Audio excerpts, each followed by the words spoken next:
ప్రభువును రక్షకుడైన యేసుక్రీస్తు అతి శ్రేష్టమైన నామమున అందరికీ వందనాలండి. Praise the lord.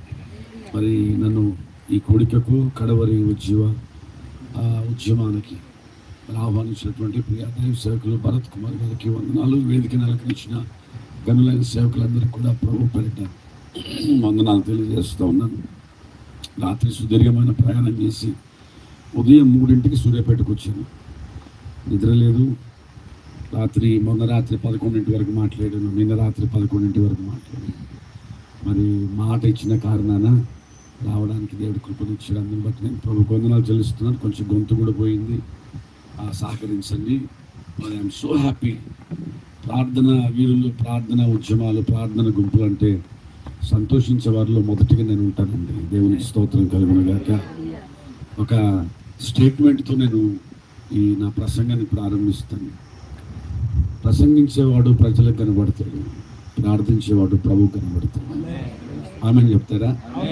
నేను మీకు కనబడుతున్నాను, కానీ కొందరు ప్రార్థన చేస్తూ ఉంటారు, వారు కనబడరు. అందుకే ప్రభు అంటాడు, నీ ముఖాన్ని నాకు కనిపిస్తావా? నీ ముఖము మనోహరము, నీ స్వరము మాధుర్యం. నేను చూడాలనిపిస్తుంది నాకు. There are many hidden servants of God, there are many hidden saints of God. పరిశుద్ధులు. అట్లనే ప్రసంగించొద్దని నేను చెప్పట్లేదు. ప్రసంగికులను దేవుడు తక్కువ అంచనా వేయడు. కానీ ప్రసంగించేవారు కనబడతారు, ప్రార్థించేవారు ఎక్కువగా కనబడరు.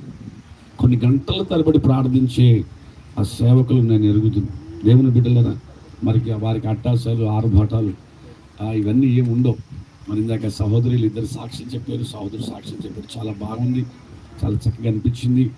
దేవుని బిడ్డలారా, మరి ప్రార్థించే గుంపు 8 సంవత్సరాల కిందట ప్రారంభించి ఈరోజు 8వ వార్షికోత్సవం జరుపుకుంటున్న ఈ కడవరి ఉజ్జీవ ప్రార్థన సేవకులందరికీ, యోధులందరికీ మరి 8వ వార్షికోత్సవ శుభాకాంక్షలను మీకు తెలియజేస్తూ ఉన్నాను. దానికి ఆద్యులు ఎవరో తెలియదు, కానీ మరి అందరికీ అంటింది. దేవునికి స్తోత్రం కలుగును గాక. మరి పెద్దలు కూడా నందిగామ నుండి ఆయా ప్రాంతం నుంచి వచ్చారు, వారికి కూడా నా వందనాలు తెలియజేస్తూ ఉన్నాను. నేను చాలామంది సేవకులు మొదటిసారిగా చూస్తున్నాను. ఒకవేళ మీరు నన్ను చూసుంటారో నాకు తెలియదు, కానీ మరి ఈ విధంగా మీరు చూడడానికి వీఆర్ బిగ్ ఫ్యామిలీ. మనమంతా ఒక పెద్ద కుటుంబం. దేవునికి స్తోత్రం కలుగును గాక. ప్రపంచమంతటా ఈ కుటుంబం ఉంది. ఆమేన్, హల్లెలూయా. దేవుని బిడ్డలారా, నిన్న ఉదయకాలము మరి కొత్తపేట అంటే అమలాపురం రాజమండ్రి దగ్గర ఉంటుంది, రావులపాలెం దగ్గర, అక్కడ PWI కాన్ఫరెన్స్ పెట్టడం జరిగింది. అక్కడ 5 మండలాల నుంచి ఇంచుమించు 120 మంది సేవకులు. మరి పాస్టర్ గారికి తెలుసు, ఆనంద్ గారికి కదా. సో అక్కడ ఉన్నటువంటి సేవకులు, మరి రాబర్ట్ పల్లవ్ గారు, వారి మందిరంలో ఈ మీటింగ్ పెట్టండి పాస్టర్ గారు, దేశం కొరకైన ప్రార్థన పెట్టండి అన్నప్పుడు నేను వెళ్తున్నాను కనుక అనేక మండలాలు నేను తిరగలేను కనుక 5 మండలాన్ని అక్కడికి రమ్మంటే మరి PWIలో పాల్పొందిన సేవకురాలు నుంచి 120 మంది అద్భుతమైనటువంటి దేవుని సన్నిధిని, దేవుని ప్రత్యక్షతను అనుభవించగలిగారు. దేవునికి స్తోత్రం కలుగును గాక. హల్లెలూయా. దేవుని సేవకుడిగా మరి మీ చేతికి నేను ఒక ఇది ఇచ్చాను, చూస్తారా? దీన్ని చెప్పినాక నేను వెళ్తాను. ఎందుకంటే అంటే సింక్ అవుతున్నాం. మన అందరం కూడా ప్రార్థన యోధులం, ప్రేయర్ వారియర్స్. యోధులనండి. హల్లెలూయా. ప్రార్థించే వాళ్ళు చాలా కనబడతారు, కానీ విజ్ఞాపన చేసే వాళ్ళు చాలా తక్కువ కనబడతారు. Prayer is different and intercession is different. ప్రార్థన వేరు, విజ్ఞాపన వేరు. ప్రార్థన అంటే మన కొరకు మనం చేసుకునేది, విజ్ఞాపన అంటే ఇతరుల కొరకు చేసేది. సో అదే పేరు పెట్టాను దీనికి కూడా. ఏ పేరు పెట్టలేదు, ఒక మనిషి పేరు లేకపోతే ఒక సంస్థ పేరు పెడితే బాగుంటుందని. ప్రార్థించే యోధులందరూ ప్రార్థన యోధులు గనక దీనికి ఆ పేరు పెట్టడం జరిగింది, ప్రేయర్ వారియర్స్ ఇండియా. దీని యొక్క ముఖ్య ఉద్దేశాలు ఒక 2-3 ఉన్నాయండి. దాని మీదనే మనము ఆ కరపత్రం మీద మనం అది ఇచ్చాను చూడండి. నా పేరు పెట్టబడిన నా జనులు అన్నాడు. దేవునికి స్తోత్రం. తెలుస్తారా? ఇది కేవలం దైవ సేవకులు మాత్రమే చేయాలా అంటే కాదు. ఎవరు చేయాలి? ఆయన పేరు పెట్టబడిన ఆయన జనులు ప్రార్థన చేయాలి, తమను తాము తగ్గించుకోవాలి, వెతకాలి, చెడు మార్గములు విడిచి ఇటు ప్రార్థిస్తే ఆకాశం నుండి ఆయన మన ప్రార్థనలు ఆలకించి మన దేశాన్ని స్వస్థపరుస్తాడు. మన దేశానికి స్వస్థత కావాలి. ఆమేన్. దేశం అంటే మట్టి కాదు, దేశం అంటే సో దేశానికి స్వస్థత కావాలంటే దేశానికి ఎంత రోగం వచ్చింది కాదు, దేశంలో ఉన్న ప్రజలకు రోగం వచ్చింది. ఆ రోగమే భయంకరమైంది, హృదయం ఘోరమైన వ్యాధి కలదు, దాన్ని గ్రహించేవాడు ఎవడు? ఒకప్పుడు మనం కూడా ఆ వ్యాధితో ఉన్నాం. మహా దేవుని కృప ద్వారా మనం అందరం కూడా ఆ రోగంలో నుంచి దేవుడు మనం స్వస్థపరిచాడు. మన ఆత్మ కంటిన ఆ మలినాన్ని దేవుడు తీసేసాడు. నిత్య నరకం నుండి దేవుడు మనల్ని బయటికి తీసుకొచ్చాడు. కనుక అలాంటి ప్రజలు 140 కోట్ల మంది ప్రజలున్న ఈ సువిశాల భారతదేశం కొరకు ప్రార్థించాల్సిన బాధ్యత మన మీద ఉంది. దేవునికి స్తోత్రం. మీరు ఒక పేజీ లెఫ్ట్ సైడ్ మీరు చూస్తే కింద మనము సంపూర్ణ భక్తియు మాన్యతయు కలిగి నెమ్మదిగాను సుఖముగాను బ్రతుకు నిమిత్తము అన్నిటికంటే ముఖ్యంగా మనుషులందరి కొరకు, రాజుల కొరకు, అధికారులందరి కొరకు విజ్ఞాపనలను, ప్రార్థనలను, యాచనలను, కృతజ్ఞతలు చేయవాలని బ్రతిమాలుకొనుచున్నాను. అవునా? బ్రతిమాలుకొనుచున్నాడు అంటే మీరు ఎంతవరకు చూస్తున్నారు అనడానికి నేను అర్థం చదివాను. హెచ్చరిస్తున్నాను. ఇది ఒక హెచ్చరిక మాట భక్త పౌలు నోట మరి తన ఆత్మీయ కుమారుడైనటువంటి తిమోతికి ఇవ్వబడింది. అంటే ఇక్కడ అంటాడు, ఇది మంచిదియు మన రక్షకుడగు దేవుని దృష్టికి అనుకూలం. ఈ కడవరి ఉజ్జీవ ఈ మీరు చేసేది ఇది మన దేవునికి మంచిది, అనుకూలమైనది. ఒక మంచి మాట నన్ను ఆకర్షించింది చదువుతున్నప్పుడు. అన్నిటికంటే ముఖ్యంగా అన్నాడు. అంటే ముఖ్యమైనవి ఉన్నవి, ఆ ముఖ్యమైన వాటి అన్నిటికంటే కూడా ఇంకొకటి ఉంది. అది అన్నిటికంటే కూడా ముఖ్యమైనది ఏంటిదంటే మనుషులందరి కొరకు ప్రార్థన చేయాలి. హల్లెలూయా. రాజుల కొరకు ప్రార్థన చేయాలి, అధికారుల కొరకు ప్రార్థన చేయాలి అని దేవుని వాక్యం హెచ్చరిస్తుంది. ఆ యొక్క 2 రెఫరెన్స్లో నుంచి మరి పుట్టుకొచ్చినటువంటి ఈ ఉద్యమం ఈ ప్రేయర్ వారియర్స్ ఇండియా, ప్రార్థన యోధులు. దీంట్లో ఒక 3-4 విషయాలు ఉంటాయి నేను చెప్తాను. అదేంటిదంటే మొదటిది, ప్రతిరోజు, ఈరోజు ఎన్నో తారీఖు అండి? 18వ తారీఖు. 18వ తారీఖు ఏముంది చూడండి, మేము అక్కడ డేట్స్ వేసి చూడండి. 11వ తేదీ మన ప్రార్థన, లేదా 18వ తేదీ మన ప్రార్థన. ఈరోజు 18వ తేదీ మన ప్రార్థన నాగాలాండ్కి ఎవరైనా వెళ్ళారా? ఎవరు వెళ్ళలేదు కదా. కానీ ఇక్కడి నుంచి మన ప్రార్థనలు వెళ్తాయి. ఆమె చెప్తారా? నేను మీ కడవరి ఉద్యమం ఈ యొక్క ప్రార్థన వీరులను నేను మనస్ఫూర్తిగా కోరుకునేది ఏంటంటే, let us expand hour vision. మన విజన్ ఇంకా కొంచెం ఏం చేద్దాం, ఎక్స్పాండ్ చేద్దాం. ఇప్పుడు మీరు ఏం చేస్తున్నారంటే మీ మటుకు మీరు ప్రార్థన చేస్తూ ఉన్నారు, దేశం కొరకు కూడా ప్రార్థన చేస్తున్నారు. కానీ ప్రతి రాష్ట్రం దగ్గరికి వెళ్ళిపోవాలి మన ప్రార్థన. హల్లెలూయా. దాన్ని ఎప్పేజ్ అంటాడయ్యా, నా సరిహద్దులను విశాలపరచు. ఆమె చెప్తారా? దేవునికి స్తోత్రం కలుగును గాక. అయినను మీరు పరిశుద్ధాత్మ పొందుకున్నప్పుడు, శక్తిని పొందుకున్నప్పుడు మీరు యెరూషలేము, యూదయ, సమరయ, భూదిగంతముల వరకు నాకు సాక్ష్యం. అంటే ద విల్ ఆఫ్ గాడ్. దేవుని ప్లాన్ ఏంటంటే లిమిటెడ్గా అక్కడే ఉండడం దేవుని చిత్తం కాదు. ముందు యెరూషలేములో సాక్షి బిడ్డలుగా ఉండాలి, అక్కడ నుంచి యూదయ, సమరయ, భూదిగంతముల వరకు వెళ్ళాలి. ఆమెను చెప్తారా? సో యెరూషలేములో ప్రారంభించబడిన ఆ సువార్తీకరణ అక్కడ నుండి భారతదేశానికి కూడా వచ్చింది. 200 దేశాలకు వెళ్ళింది. దేవునికి స్తోత్రం కలుగును గాక. దేవుడే లేడంటున్నట్టు కమ్యూనిస్టు దేశాలకు వెళ్ళిపోయింది. కారణం ఏంటంటే దేవుని యొక్క ప్రణాళిక, దేవుని యొక్క ఉద్దేశమై ఉంది. కనుక ప్రార్థనలు కూడా విస్తరించాలి, ప్రార్థన దర్శనం కూడా విస్తరించాలి. దేవునికి స్తోత్రం కలుగును గాక. సో మొదటిది దర్శనం ఏం చేశామంటే, మీలాంటి గుంపులు ఆల్రెడీ కలుసుకుంటున్నటువంటి గుంపులు ఉన్నాయి. తర్వాత ఇక్కడ అధ్యక్షులు వారు ఉన్నారు, ఒక మండలానికి అధ్యక్షులు కదండి, బోనకల్ మండలానికి అధ్యక్షులు ఉన్నారు. నేను ఏలూరుకి వెళ్ళాను. ఏలూరులో మన జ్యోతిరాజ్ పాస్టర్ గారు ఉన్నారు కదా, ఈ పెద్ద పెద్ద సేవకులు అందరూ ఫెలోషిప్కి వెళ్తే వాళ్ళందరూ చాలా ఆలస్యంగా వచ్చారు. ఎట్లా వచ్చారు అంటే, పెద్దోళ్ళు కనుక ఎప్పుడు వస్తారు అని వీళ్ళు కాదండి, క్షమించాలి మీరు, వాళ్ళని ఉద్దేశించి అనుకోవాలి. ఈ పెద్ద సేవకులందరూ పెద్దోళ్ళు అని చెప్పుకోవడానికి ఎప్పుడు వస్తారు? కొంచెం ఆలస్యంగా వస్తారు. దేవుని బిడ్డ వచ్చారు అక్కడికి. అప్పటిలోపు మీరు నమ్ముతారంటే దాదాపు 10 నుంచి 15 పాటలు పాడారు. పాటలు పాటలు పాటలు పాటలు పాటలు పాడి తర్వాత ఆ పెద్దోళ్ళు వచ్చిన తర్వాత కార్యక్రమం స్టార్ట్ అయింది.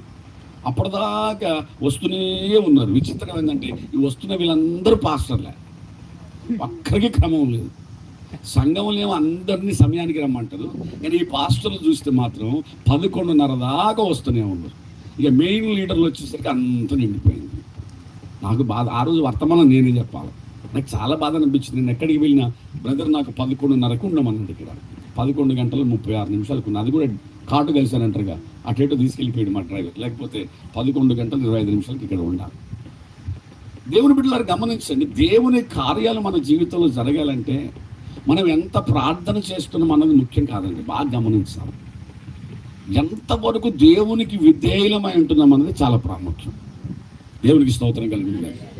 అప్పుడు అక్కడ నేను ఏం చేశానంటే, పాస్టర్ గారు మీరు ఏమనుకోకుండా, ఈ 10ంటికి స్టార్ట్ అయిన ప్రార్థన 11:30 దాకా వస్తూనే ఉన్నారు కదా, అంతలోపు 10-15 పాటలు పాడారు కదా, దాని బదులు దేశం కొరకు ప్రార్థన చేయరాదండి?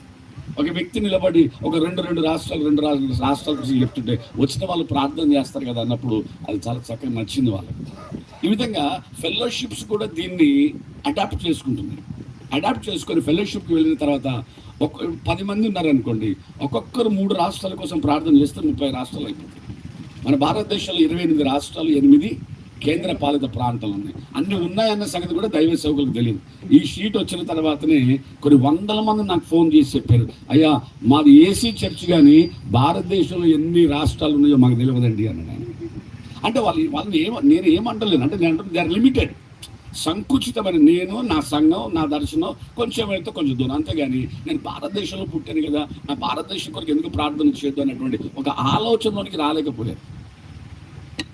సో అది చెప్పిన తర్వాత చాలా హ్యాపీగా వాళ్ళు దాన్ని యాక్సెప్ట్ చేసి అడాప్ట్ చేసుకుని ఇప్పటికి దాదాపు ఐ థింక్ 3 years నుండి వాళ్ళు ఆ ఫెలోషిప్లో వచ్చిన వెంటనే పాస్టర్లు అందరూ కూడా ఎలుగెత్తి రాష్ట్రాల కోసం ప్రార్థన చేస్తుంటారు. సో మొదటిది మేము ఏం చేస్తామంటే, నెలకు ఒకసారి మీ గురించి ఆలోచన చేస్తే చాలా అద్భుతం అనిపించింది. ప్రతి శనివారం కూర్చుంటారు మీరు, అంత అద్భుతం. ప్రతి శనివారం మీరు ప్రార్థన చేస్తున్నారంటే ఆ ప్రార్థనలో ఉన్నటువంటి ఆ శక్తిని మీరు ఎరిగారు, ఆ ప్రార్థనలో ఉన్నటువంటి ఆ దేవుని యొక్క మూమెంట్ దాన్ని మీరు తెలుసుకోగలిగారు. సో దీన్ని మేము ఏం చేస్తామంటే, అక్కడక్కడ మరి ఎక్కువగా ప్రార్థన చేయాలన్నటువంటి వాళ్ళని దేవుడు మాకు కనెక్ట్ చేస్తూ వచ్చాడు. కనెక్ట్ చేస్తూ వస్తే వాళ్ళని మేము అక్కడ కోఆర్డినేటర్స్గా అనేసి మేము ఏం చేసామంటే, అయ్యా నెలకు ఒక్కసారి మీరు కూర్చున్నప్పుడు ఈ దేశం కొరకు ప్రార్థన చేయండి అన్నప్పుడు ఆ విధంగా ప్రార్థన చేశాను. నేను అక్కడికి వెళ్ళినది 5 మండలాల నుంచి పాస్టర్స్ అందరూ అక్కడికి వచ్చారు. వారికి వారి పరిచర్యలు ఉన్నాయి, వారి సహవాసాలు ఉన్నాయి, వారి ఆత్మీయ నాయకులు ఉన్నారు, ఇలాంటి ప్రార్థనలు కూడా వాళ్ళు ఉంటున్నారు. కానీ దేశం కొరకు ప్రార్థన చేయాలని వారి PWAతో వాళ్ళు కలిసి వారి మన దర్శనంతో ఏకీభించి ముందుకు వెళ్తున్నారు. రెండవది, ఇది మనం అందరికి ఇస్తాం. మిమ్మల్ని కూడా మేము ఏం కోరుకుంటుంటే, దీన్ని మీరు జిరాక్స్ తీసుకొని మీ చర్చిలో ఉన్న వాళ్ళందరికీ ఇస్తే వాళ్ళందరినీ కూడా దేశం కొరకు ప్రార్థన చేయించిన వాళ్ళం అవుతాం. వాళ్ళు కూడా దేశం, నా పేరు పెట్టబడిన నా జనులు చేయాలి. కేవలం సేవకులు చేయడం కాదు, విశ్వాసులను కూడా వారిలో కూడా ఒక భారాన్ని కలిగించి దేశం కొరకు ప్రార్థన చేయాలి. అట్లని 28 రాష్ట్రాల కోసం ప్రార్థన చేస్తారంటే చేయలేరు కదా. కనుక మేమేం చేసామంటే, ఈరోజు ఏ తారీఖో ఆ తారీఖు నాడు ఉన్నటువంటి రాష్ట్రాల గురించి ప్రార్థన చేయండి. అంటే మీరు నమ్మిన నమ్మకపోయినా ఈరోజు ఇప్పటికే కొన్ని లక్షల మంది నాగాలాండ్ కోసం ప్రార్థన చేశారు. ఆమెను చెప్తారా? హల్లెలూయా. మనం ఎస్తేరు గ్రంథంలోకి వెళ్తే 127 సంస్థానాల్లో ఉన్నటువంటి యూదులందరినీ కూడా ఒకే రోజు చంపాలి అన్నది సాతాను నెట్వర్క్. ఇప్పుడు కాదండి, కొన్ని 100 సంవత్సరాల కిందటనే వాడు అంత పెద్ద నెట్వర్క్ వేసాడు. ఒకే రోజు యూదులను చంపాలన్నటువంటి తాకీదు తీసుకొచ్చాడు వాడు. అలాంటప్పుడు విశ్వాసులు మనం అందరం కూడా యేసు రక్తంలో కడగబడిన వారం. మన సంఘపు పేర్లు వేరైనా, సిద్ధాంతాలు వేరైనా, మనం యేసు రక్తంలో కడగబడిన వారం కదా. మరి మనమందరం కలిసి మన దేశం కొరకు ఒకే రోజు ఒకే అంశాన్ని గురించి ప్రార్థన చేసి ఎంత బాగుంటుంది అన్న ఆలోచన నుంచి పుట్టుకొచ్చింది ఇది. ఈరోజు 18వ తారీఖు మనం అందరం కూడా నాగాలాండ్ కోసం ప్రార్థన చేయాలి. అంటే పరలోక సింహాసనాసుడైన దేవునికి భారతదేశం నుంచి కొన్ని 100 అప్లికేషన్ వెళ్ళాయి ఈరోజు. దేని గురించి? నాగాలాండ్ గురించి. ఎవరు ప్రార్థన చేశారు? నాగాలాండ్. ఇంకొక మాట చెప్పిన 12:30 అయిందా? అయిపోయింది. 12:30కు మీ ఫోన్స్లలో నీ స్వరం అని ఆన్లైన్ క్రిస్టియన్ రేడియో యాప్ ఉంటుందండి. మీకు లాస్ట్లో మేము ఆ గుర్తు ఇచ్చాం. ఇదే పేపర్ల కింద నా చేతిలో ఉన్న మైక్ ఉంది కదా, ఈ మైక్ కాకుండా పాతకాల మైక్ బొమ్మ ఇచ్చాం. మీరు దానిలోనికి వెళ్ళి నీ స్వరం NEESWARM అన్నది మీ ఫోన్లో ప్లే స్టోర్లో కొడితే 1 minute కూడా పట్టదు, అది మీకు డౌన్లోడ్ అవుతుంది. అది 24 గంటలు × 7 మీకు ఆన్లైన్లో పాటలు, మీకు తెలిసిన గొప్ప గొప్ప సేవకుల ప్రసంగాలు వస్తాయి. సేవకురాలు మీరు కిచెన్లో పని చేస్తుందని ఆన్ చేస్తే వాటితో మనం ఏకీభవించవచ్చు.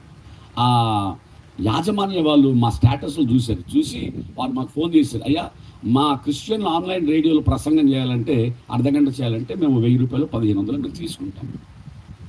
ఎడ్వర్డ్ విలియమ్స్ గారు కావచ్చు, ఇంకా పెద్ద పెద్ద సేవకులు అందరూ దాంట్లో ప్రసంగాలు చేస్తూ ఉన్నారు. అయితే మీకు మేము ఒక అవకాశం ఇస్తాం. మీరేంటంటే మీరు స్వార్థపూరితంగా కాకుండా దేశం కొరకు ప్రార్థన చేయమంటున్నారు. వారు ప్రసంగాలు చేసిన తర్వాత వాళ్ళ పరిచర్య గురించి చెప్తారు, అవన్నీ చెప్తారు. మీరేమో దేశం కొరకు ప్రార్థన చేస్తున్నారు కనుక మీరు మాకు ఒక్క రూపాయి కూడా ఇవ్వద్దు.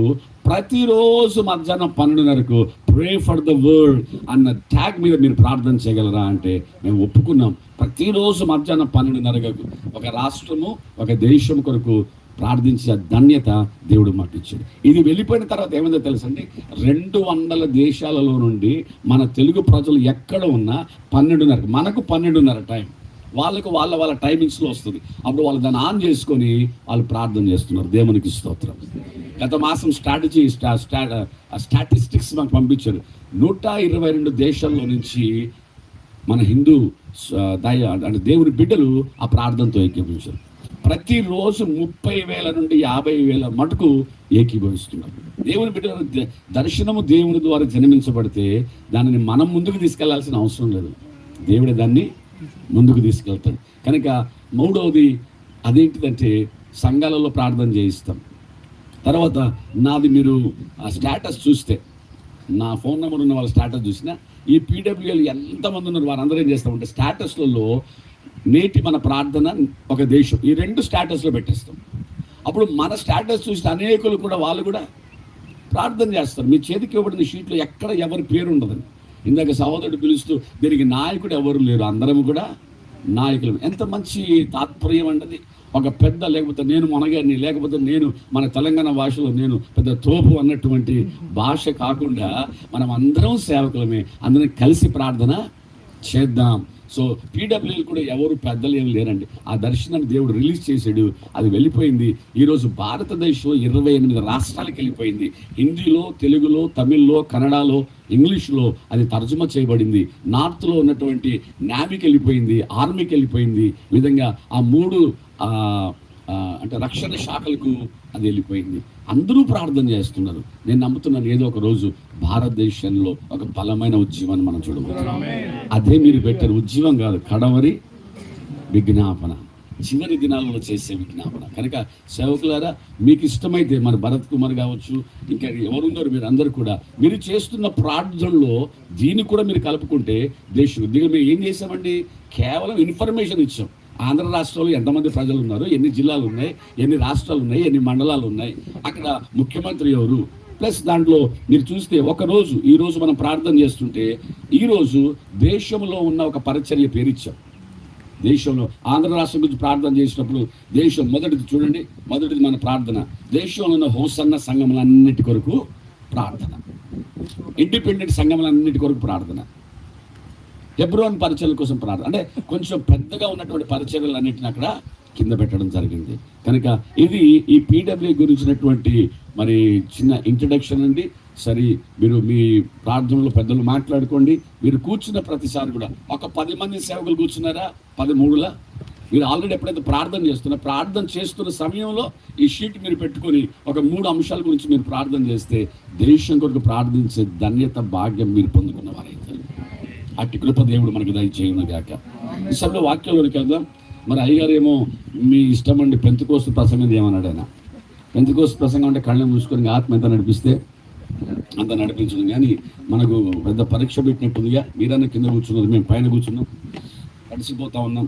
దేవుని బిడ్డలు కొన్ని ఆలోచనలు మాత్రం నేను మీకు పెడతాను. ఈ చివరి దినాలలో we're missing our mark, we're missing our target. సేవకులుగా నేను మీకు జ్ఞాపకం చేస్తున్నాను, మనం ఎందుకొరకు పిలువబడ్డాం, మన ఉద్దేశం ఏంటి, దేవుడు మనల్ని ఎందుకు పిలిచాడు, ఇప్పుడు మనం చేస్తుంది ఏంటి అన్నది కొన్ని మీ దృష్టికి తీసుకొస్తాను. ఇంకొక మోకాళ్ళ కన్నీటి ప్రార్థన అని ఒకటి ఉంది, స్టార్ట్ అయింది తెలుసండి. మోకాళ్ళ కన్నీటి ప్రార్థన, అది మొన్న నేను ఇట్ వాజ్ మచిలీపట్నానికి వెళ్ళినప్పుడు దాన్ని స్టార్ట్ చేసిన సేవకులు నన్ను కలుసుకోవడానికి వచ్చారు. అయ్యా మీ గురించి విన్నాం అని వచ్చేసి, అది ఆ మచిలీపట్నం నుంచి సూర్యాపేట దాకా అంటుంది. అది సూర్యాపేటలో కూడా అది ఉంది. వారానికి ఒకసారి వాళ్ళు కూడా, అంటే నెలకు 4 సార్లు కలుసుకోవాలి. అందరు అయిపోయిన దాకా మోకాళ్ళ మీద ఉంటారు వాళ్ళు. మీదేమో కన్నీటి ప్రార్థన, వాళ్ళదేమో మోకాళ్ళ కన్నీటి ప్రార్థన. మోకాళ్ళ వేసిందంటే ఆ వచ్చిన 5 కావచ్చు, 10 మంది కావచ్చు, ఇట్లా నిటారు మోకాళ్ళు తప్ప మళ్ళీ కిందికి వంగేదే లేదు. అది కూడా అంటే ఎవరు చేసినా మన ఉద్దేశం ఏంటిది, ఒకటే ప్రార్థన, అది విజ్ఞాపన. నశించిపోతున్న వారి కొరకు ప్రార్థన చేస్తున్నాం. స్తోత్రం కలుగును గాక. హల్లెలూయా. ఐఎఫ్జే విజ్ఞాపన ఉంది, ఇండియా ఫర్ జీసస్. ఐఎఫ్జే, దాని తర్వాత ఐఎం ఫర్ జీసస్. అది కూడా అదే. అది కూడా ఏంటిది? దేశం కొరకు ప్రార్థన. నేషనల్ ప్రేయర్ మూవ్మెంట్ ఉంది, అది కూడా ప్రార్థనే. అందరి దర్శనం భారతదేశం యేసుకు సొంతం కావాలి. ఆమేన్. చూడండి సార్, మొదటి సమూయేలు గ్రంథం 24వ అధ్యాయం. మొదటి సమూయేలు గ్రంథం 24వ అధ్యాయం మొదటి వచనాన్ని నేను చదువుతాను. మొదటి 2 వచనాలు. సౌలు ఫిలిష్తీయులను తరుముట మాని తిరిగి రాగా దావీదు ఎన్గేది అరణ్యమందున్నాడని అతనికి వర్తమానం వచ్చింది. అప్పుడు సౌలు ఇశ్రాయేలులందరిలో నుండి 3,000 మందిని ఏర్పరచుకొని వచ్చి కొండ మేకలకు వాసములను శిలాపర్వతం మీద దావీదును అతని జనములను వెతుకుటకై బయలుదేరను. 245వ పేజీ. మొదటి సమూయేలు గ్రంథము 24వ అధ్యాయము మొదటి 2 వచనాలు చదివాను.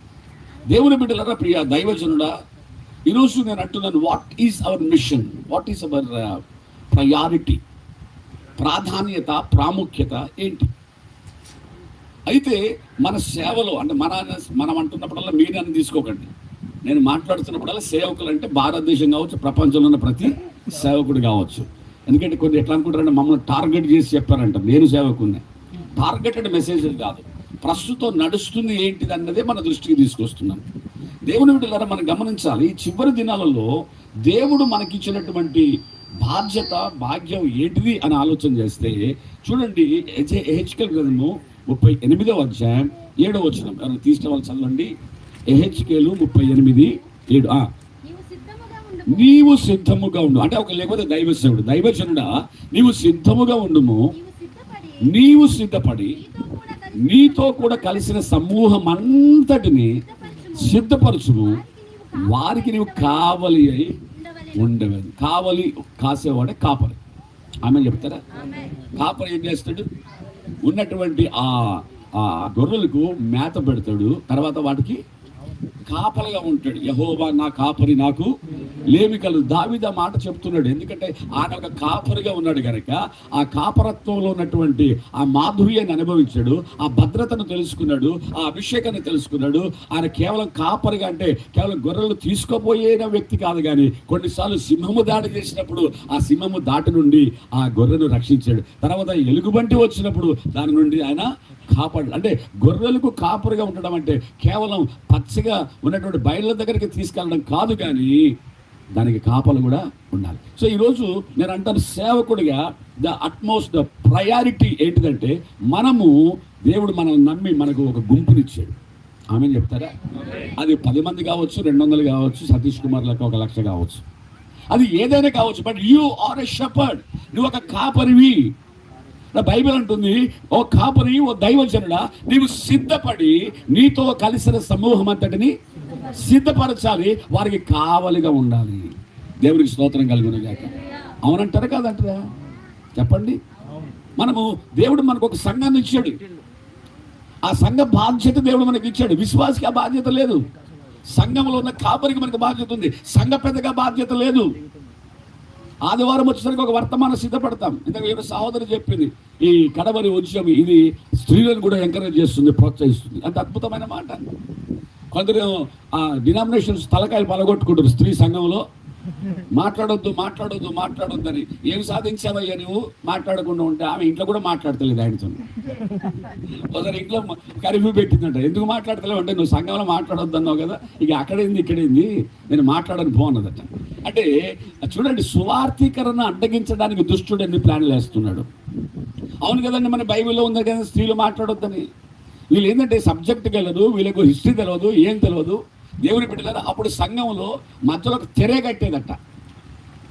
వీళ్ళు అటు ఇటు మాట్లాడడానికి అవకాశమే ఉండకూడదట. దేవుని బిడ్డలారా గమనించండి. అది సరే, ఆ సబ్జెక్ట్ నేను నెలగా గమనించాలి.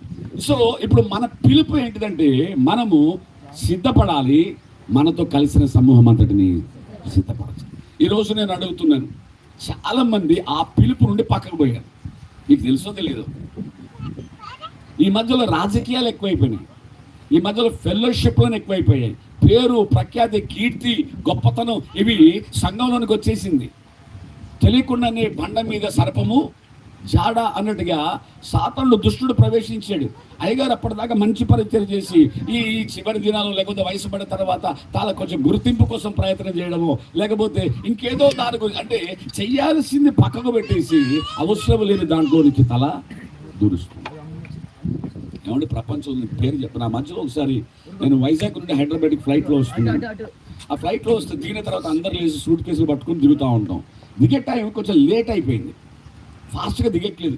ఏంటి కమాన్ మూవ్ అని అంటే ఎవరికి అదుగుతలేదు. ఆఖరికి చూస్తే ఒక వ్యక్తి ఆ ఎయిర్ హోస్టెస్ నిలబడి ఆ గేట్ దగ్గర నిలబడి ఏం చేస్తున్నాడో తెలుసా అండి, అందరితోని తన కార్డు ఇచ్చి ఈసారి మనమే గెలుస్తున్నాం అని పెట్టి సెల్ఫీ తీసుకుంటున్నాం.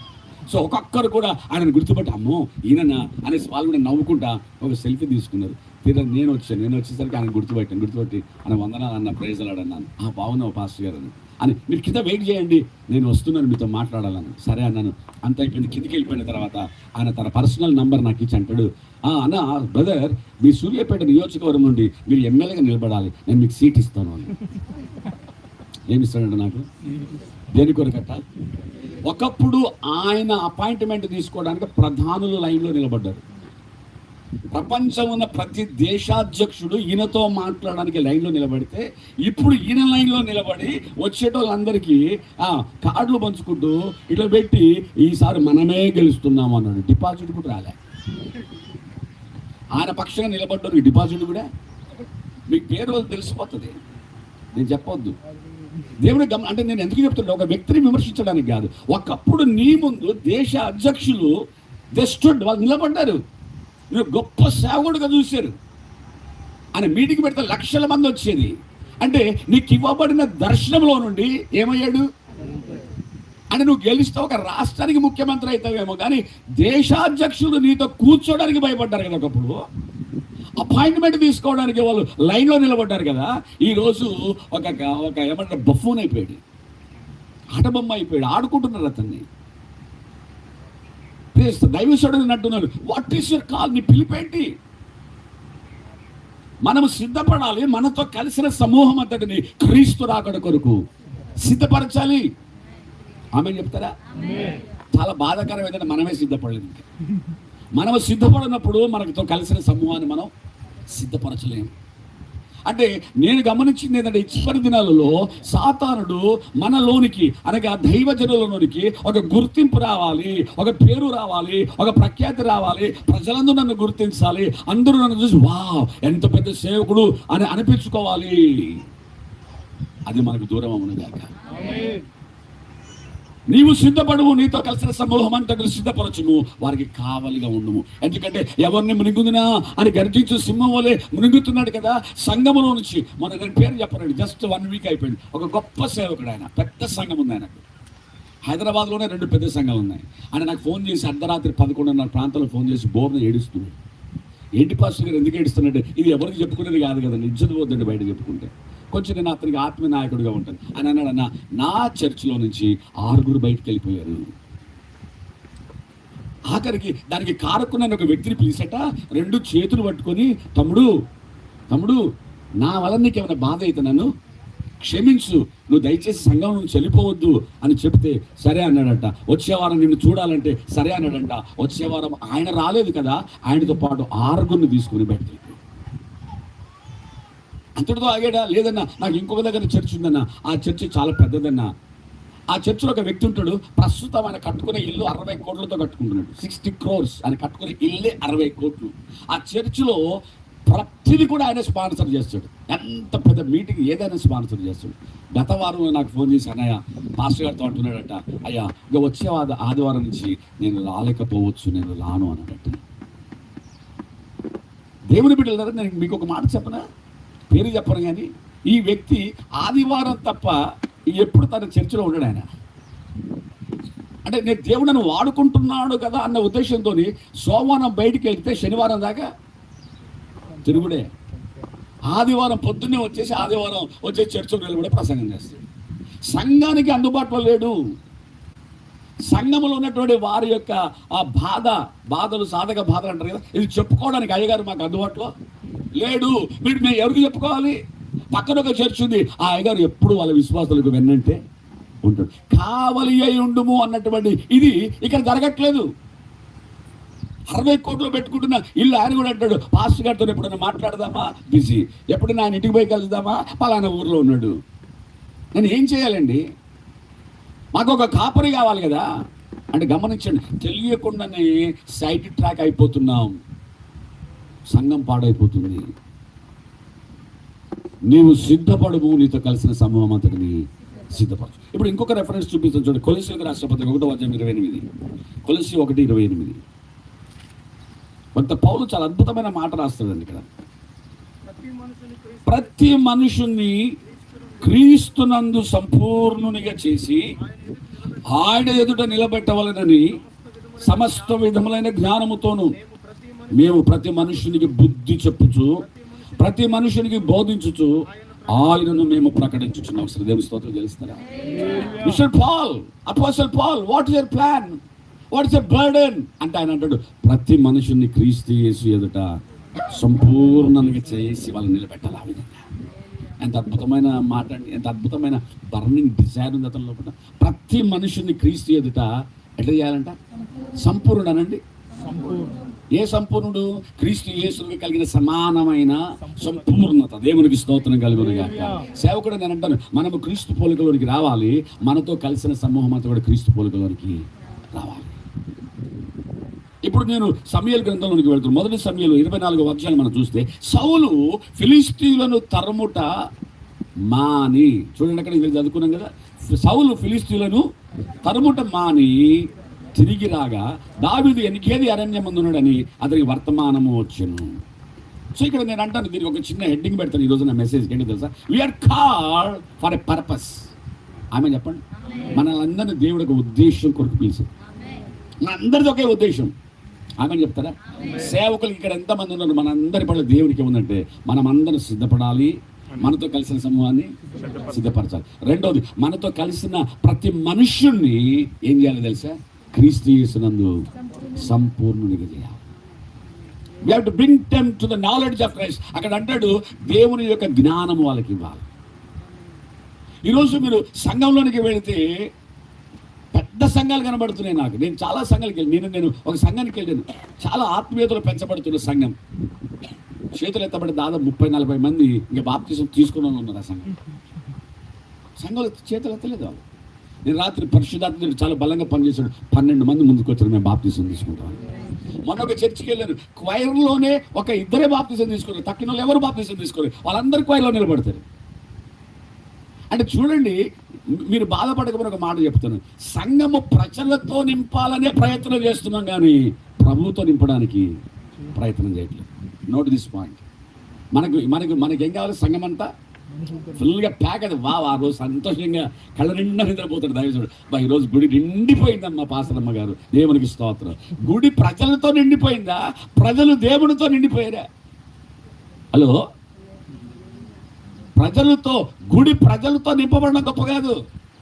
వచ్చిన ప్రజలు దేవునితో నింపబడాలి, వాక్యంతో నింపబడాలి. దేవునికి స్తోత్రం కలుగునుగాక. So we're called for a purpose. So మనం చూస్తే గమనించండి, సౌలు ఫిలిష్తీయులను తరుముట మాని అనండి అంటే అసలు ఎవరు తరమాలి? మీరు ఫిలిష్తీయులని తరమాలి. దావీదు, నువ్వు ఫిలిష్తీయులను తరమాలి. ఎందుకో తెలుసా? వాళ్ళు ఎప్పుడు కూడా పక్కలో పల్లెవులు ఎక్కుతారు నీకు. ఇదిగో నువ్వు ఫిలిష్తీయులలో ఒక అధిపతి అయినటువంటి గొలియాతును జయించావా? జయించాను. అంతేకాదు, వాడేడో చచ్చిపోయాడు అయిపోయాడు అనుకుంటున్నావు. లేదు లేదు లేదు, ఇంకా లేస్తారు. ఎప్పుడు కూడా ఫిలిష్తీయులకు ఇశ్రాయేలులకు వైరం ఉంటుంది కనుక ఫిలిష్తీయులను నువ్వు తరమాలి, ఫిలిష్తీయులను దగ్గరకు తీయొద్దు. ఫిలిష్తీయులు ఎప్పుడైనా ఇశ్రాయేలుకు వ్యతిరేకంగా ఉన్నప్పుడు వాళ్ళతో నువ్వు యుద్ధం చేయాలి, నువ్వు పోరాటం చేయాలి, నువ్వు గెలవాలి. దేవునికి స్తోత్రం కలుగునుగాక. హల్లెలూయా. ఫిలిష్తీయులు సామాన్యులుగా ఏం కాదు. దేవుని బిడ్డల, దిస్ ఈజ్ ద పర్పస్.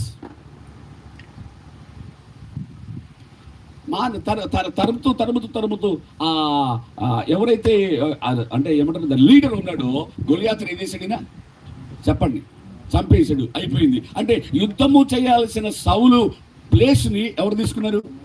దావీదు తీసుకున్నాడు. యుద్ధము చేయాల్సిన సైనికుల ప్లేస్ ని ఎవరు తీసుకున్నాడు? దావీదు తీసుకున్నాడు. అయిపోయింది. ఇప్పుడు ఆ పార్ట్ అయిపోయిన తర్వాత మరలా ఫిలిస్తీయులు ఇశ్రాయేలుతో యుద్ధం చేయడానికి వచ్చినప్పుడు రాజుగా ఉన్నటువంటి సౌలు ఏం చేయాలి? ఫిలిస్తీయులను తరమాలి. కానీ ఫిలిస్తీయులను తరమడం మానేశాడంట. హలో, ఏం చేశాడు? నువ్వు చిన్న ఆత్మీయ నగ్గట కూడా చెప్తాను. మనోడు బాలుడు అయినటువంటి దావీదు ఆ గొలియాతును చంపడానికి వెళ్ళేటప్పుడు ఎన్ని రాళ్ళు ఏరుకున్నాడు? 5 రాళ్ళు ఏరుకున్నాడు. నేను చిన్నగా ఉన్నప్పుడు పెంచుకోసి చర్చికి వెళ్తాను. వాళ్ళ ప్రసంగాలు చేసేటవాళ్ళండి. వాళ్ళు చేశారు. 5 రాళ్ళు ఏరుకున్నారు వాళ్ళు. 5 రాళ్ళు 5 పంచగాయాలకు సాదృశ్యం అని చెప్తే ఊగిపోయేది మేమంతా. తర్వాత నేను ప్రభు దగ్గరికి వచ్చిన తర్వాత అనేక విషయాలు నేర్చుకుంటుంటే పంచగాయాలు కాదు, పంచగాయాలు పొందినని ఇప్పుడు మనం దానికి పెడతాం. కానీ అది కాదు. గొలియాతుకి ఇంకా 4 తమ్ముళ్ళు ఉన్నారు. మొత్తం ఎంతమంది వాళ్ళు? 5. గొలియాతుకి ఇంకా 4 తమ్ముళ్ళు ఉన్నారు. మొత్తం 5. అంటే ఇప్పుడు అన్నని చంపేస్తే ఎవడొస్తాడు? తమ్ముడు వస్తాడు. కనుక ఇప్పుడు నేను వెళ్తున్నాను, గొలియాతును ఎదుర్కోవడానికి వెళ్తున్నాను. కనుక ఇప్పుడు ఆడిని చంపేస్తే ఇంకోటి సీని మీదకి వస్తాడు. ఇంకోటి మా అన్నను చంపేవరని ఇంకోటి వస్తాడు. అంటే నాకు ఇప్పుడు ఎన్ని రాళ్ళు కావాలి? అంటే అసలు నేను టార్గెట్ ఈయన విశ్వాసం తెలుసా? ఒక్క రాయికి ఒకటి పడిపోతాడండి. దేవునికి స్తోత్రం కలిగింది. అరే ఎంత విశ్వాసం ఉంది అతనికి. ఒక దెబ్బకు గొలియాతు వెళ్ళిపోతాడు. తర్వాత ఇంకోటి వస్తాడు. 5 రాళ్ళు ఎరుకొని వెళ్ళిపోయాడు. ఒక్క దాంతోనే పని అయిపోయింది. దేవునికి స్తోత్రం కలిగింది. ఇక వాళ్ళు రాలేదు. ఈరోజు నేను మీకు జ్ఞాపకం చేస్తున్నాను, పర్పస్ నుండి పక్కకి వెళ్ళిపోవడం అదే పెద్ద పాపం అండి. ఒక శూర్యకార్యాన్ని జరిగించాడు దావీదు. అయిపోయిన తర్వాత ఇప్పుడు సౌలు మరలా ఫిలిస్తీయులు వస్తూ ఉంటే వాళ్ళని తరమడానికి వెళ్తున్నాడు. అంత లోపల ఏదో వచ్చేసింది అనుమానం. ఏంటిదంటే, నేను తరమడానికి వెళ్తున్నాను, నా సీటు ఖాళవుతుందేమో, ఎందుకు? ఎవరు వస్తారు? అప్పటికి అక్కడ ఉన్న స్త్రీలు వాళ్ళందరూ కూడా దావీదు 10,000 కొలది, సౌలు 1,000 కొలది కేకేస్తున్నారు. జర మద్దతు పెరుగుతుంది. ఎవరికి పెరుగుతుంది? దావీదుకి మద్దతు పెరుగుతుంది. అటు చూస్తేనేమో ఫిలిస్తీన్లు తరుముతున్నారు, ఇటు చూస్తేనేమో సౌలు రాజుగా ఉండకుండా మాకు దావీదు రాజు ఉంటే బాగుండు అన్నటువంటి మాటలు వినబడుతున్నాయి. తరమడానికి వెళ్ళాడు అనుకుంటే తక్కువ ఆలోచన వచ్చింది. మనోడు వచ్చి సీట్లో కూర్చుంటాడేమో అనుకున్నాడు. తరముట మాని ఇప్పుడు ఎక్కడికి వచ్చాడో తెలుసా? ఎనిగేదిలో దావీదు ఉన్నాడని తెలిసి అక్కడికి వచ్చాడు. He came out of the purpose. బాగా వినండి. సేవకుడు ఒక దర్శనంతో పనిచేసే సేవకుడు ఒక పిలుపుతో పనిచేసే సేవకుడు ఎన్ని కష్టాలు, శ్రమలు. ఇందాక అన్న ఎవరో సాక్ష్యం చెప్పాడు, వచ్చిన శ్రమలకు ఆ ఊరు విడిచిపెట్టి వెళ్ళిపోవాలనుకున్నాడు. కానీ దేవుడు మాట్లాడాడు, దేవుడు బలపరిచాడు, మళ్ళా నిలబడ్డాడు. అక్కడ అద్భుతమైన సంఘం కట్టబడింది. సేవకుడు నేను అంటున్నాను, ఈరోజు ఉదయం ప్రభు మనతో మాట్లాడుతున్నాడు. మీరు ఈ కడవరి ఉజ్జీవం అనే ఈ ప్రార్థన గుంపులో ఉన్నారు కదా, ఒక మంచి పర్పస్తో ఉన్నారు. ఆ పర్పస్ లోనే మీరు నిలిచి ఉండదురు గాక. చెడగొట్టడానికి దుష్టుడు పనిచేస్తాడు, సాతానుడు పనిచేస్తాడు. నేను అంటున్నాను, మీరు దైవ చిత్తానుసారమైన ఒక విషయంలో మీరు ఉన్నారు. 8 సంవత్సరాలు గడిచిపోయింది. వాళ్ళు కొందరు ఎవరైనా వెళ్ళిపోయారేమో నాకు తెలియదు. వెళ్ళిపోయిన వారు ఇప్పుడు బాధపడుతూనే ఉంటారు. ఉన్నటువంటి వారు బలపరచబడుతున్నారు, ఉన్నటువంటి వాళ్ళు దీవించబడుతున్నారు. నేను అంటాను, దేనిని తరమాల్లో దానిని మనం తరమాలి. ఇక్కడ ఈ చదివినప్పుడు చాలా బాధ వేసింది. ఏంటండి, తను చేయాల్సిన పోరాటం, తను చేయాల్సిన యుద్ధాన్ని చేయకపోగా తాను ఒక్కొక్క సైనికుడు ఎంత తింటాడో తెలుసుగా, అంత తినే సైనికులు వచ్చి యుద్ధం చేయాల్సింది. సైనికుడు రాకపోతే బాలుడు బుడ్డోడు వచ్చేసి యుద్ధం చేసి సౌలుకు గెలుపునిచ్చి ఇశ్రాయేలును గెలుపునిస్తే ఇప్పుడు ఈయన ఎవరిని తరుముతున్నాడు? తలవాల్సిన వాళ్ళని తరమకుండా ఇప్పుడు దావీదు దగ్గరికి వెళ్ళిపోయాడు. ఈరోజు నేను చాలా డైరెక్ట్గా మీతో మాట్లాడుతున్నాను. Don't come out of the purpose. ఆమె చెప్పండి. దేవుడిచ్చిన ఉద్దేశంలోనే నీవు నిలిచి ఉందువుగాక. హల్లెలూయా. అది స్టార్టింగ్లో మనం బాగానే ఉంటామండి. తర్వాత కొంచెం సంఘం పెరిగిన తర్వాత 7 బ్రాంచ్లు అయిన తర్వాత కొంచెం అంత మంచిగా ఇప్పుడు కొంచెం ఆ విషయంలో నుంచి సాతాను మనకు తెలవకుండా బయటకు తీసుకొస్తాడు. కొన్ని మాటలు నేను బైబిల్ నుంచి నేను మీకు చూపిస్తాను. Those who have come out of the vision, those who have come out of the పర్పస్లో నుంచి బయటకు వచ్చిన కొందరు ఉన్నారు. దయచేసి గమనించండి. నిన్న మధ్యాహ్నం అక్కడ చాలా చాలా లోతుగా నేను మాట్లాడాను. దావీదు దేవుని యొక్క హృదయానుసారి. ఆమె చెప్పండి. ఇప్పుడు అన్న ఉన్నాడు, అన్న దేవుడు అనుకోండి, నేను దావీదుని అనుకోండి. ఎక్కువ దావీదు దేవుడితోనే ఉండేవాడు, ఎక్కువ గడిపేవాడు. ఎంత గడిపేవాడు అంటే దేవుని హృదయంలోనికి తొంగి చూసేవాడు. తొంగి చూస్తే ఏం కనబడదంటే దావీదు సింహాసనం మీద కూర్చున్నట్టుగా దేవుడు చూస్తుంది. ఆమె హల్లెలూయా. నా పాయింట్ మీరు అర్థం చేసుకోవాలి. ఇప్పుడు నేనేం కాబోతున్నానో నాకు తెలియదు, కానీ నేనేం కాబోతున్నా ఎవరికి తెలుసు? దేవునికి తెలుసు. సో దేవుని హృదయంలో ఏముందో, దేవుని హృదయమును అనుసరించి నడిచే ఈ దావీదు చూస్తే, ఆహా నేను ఎక్కడ కూర్చుంటాను అని ఎవరు చూశారు? దావీదు చూశాడు. చూసిన తర్వాత దావీదు సింహాసనం గురించి పరిగెత్తాల్సిన అవసరం లేదు. ఎందుకంటే ఇది ఎవరి హృదయంలో ఉంది? దేవుని హృదయంలో ఉన్నప్పుడు నెరవేరుతుందా? సో ఇప్పుడు నేను సింహాసనం ఎప్పుడు పరిగెత్తాల్సిన అవసరం లేదు. దేవుడి బిడ్డలు ఎప్పుడైతే అది ఉందో, ఈయన తనకు అప్పగించబడినటువంటి ఆ పనిలో ముందుకెళ్తున్నాడు. దేవుడు అన్నాడు, ఆ రైట్ టైం వచ్చేసింది బాబు, ఇదిగో నేను చెప్పినవన్నీ సౌలు చేయట్లేదు కనుక నేను సౌలును రాజుగా చేసినందుకు నేను బాధపడుతున్నాను, సంతాపపడుతున్నాను. ఇప్పుడు రాజును సౌలును తీసేసి నేను నిన్న అక్కడ కూర్చోబెడుతున్నాను. ప్రభు అన్నది ఎప్పుడో చూశాను ప్రభు. I already seen it. దేవునికి స్తోత్రం కలుగును గాక. ఎందుకంటే దేవుని గుండెల్లో, దేవుని హృదయంలో ఏముందో చూసే వ్యక్తి. అందుకొరకే దేవుడు దావీదు గురించి ఒక స్టేట్మెంట్ ఇచ్చాడు. ఇతడు నా హృదయమును అనుసరించి నడిచే వ్యక్తి, నా హృదయానుసారి. దేవునికి స్తోత్రం కలుగును గాక. జగత్తు పునాది వేయబడక ముందే క్రీస్తులో ఆయన మనల్ని చూశాడంట. తండ్రి అయిన దేవుడు క్రీస్తు ద్వారా మనల్ని ఎప్పుడు చూశాడమ్మా? అది మనం పుట్టలేదు, నీ కూర్చున్న ఈ భూమి పుట్టలేదు. జగత్తుకు పునాది వేయబడక ముందే తండ్రి అయిన దేవుడు క్రీస్తు హృదయంలో చూస్తే నీవు నేను కనబడ్డాము. ఆ పర్పస్లో వెళ్దామా? ఆ పర్పస్ మానుదామా? చెప్పాలి. ఆ పర్పస్లో ఉండండి. అప్పుడు చెప్తారు, నేను మంచి పోరాటం పోరాడుతుని నా విశ్వాసాన్ని కాపాడుకుంటుని నేను నా పరుగును. అది పర్పస్. ఆమె చెప్తారా? హల్లెలూయా. ఇప్పుడు ఎవరు చచ్చినా అదే పేరు పెడుతుంది. వీడు పరపసలు లేకుండా చచ్చినా, వీడు మామూలుగా చచ్చినా అది సేవ చేయి దినువులు అంటే అంటే వీడికి పర్పసే తెలవకుండా గాలికి ఎడిపోతే అటు కొట్టుకోబోయే రెల్లులా ఉంటే. యోహాను గురించి ఒక చక్కని మాట చెప్తాను, మీరు నమ్ముతా నమ్మకపోయినా. యోహాను ఒక 6 నెలల ముందు వచ్చాడు. ఎవరికి? యేసుకి 6 నెలల ముందు వచ్చాడు. పరిచయం చేస్తా ఉన్నాడు. అతని డ్రెస్ కోడ్ మనకు తెలుసు కదా. ఈ వ్యక్తి అరణ్యంలో ఉంటాడండి, జనాల మధ్యలో ఉండడు. అరణ్యంలో ఒక కేక అంట ఆయన. ఆమె చెప్పండి. మన యోహాను గారికి ఇచ్చిన బిరుదు ఏంటిది? అరణ్యంలో ఒక కేక, మండుచు ప్రకాశించుచున్న ఒక దీపం. దీపం ఎక్కడ ఉంటే అక్కడ పురుగులు వెళ్ళిపోతాయి. మనకి ఇప్పుడు ఈ చర్చ చూస్తే వెనక కూర్చుంటే నాకు అదే గుర్తు వచ్చింది. ఊరవుతలు ఇంత పెట్టాడు, ఇక్కడ కూడా ఎవరు రావాలి? ప్రజలు రావాలి. ప్రజలు ఎప్పుడు వస్తారో తెలుసా? ఏసే కేక దైవ చిత్తానుసారమైన కేక అయితే అరణ్యంలోనికి గుంపులు వెళ్ళారట. యోహాను ఎక్కడో ఉంటే ఆ యోహాన్ దగ్గరకు ప్రజలు వెళ్ళారట.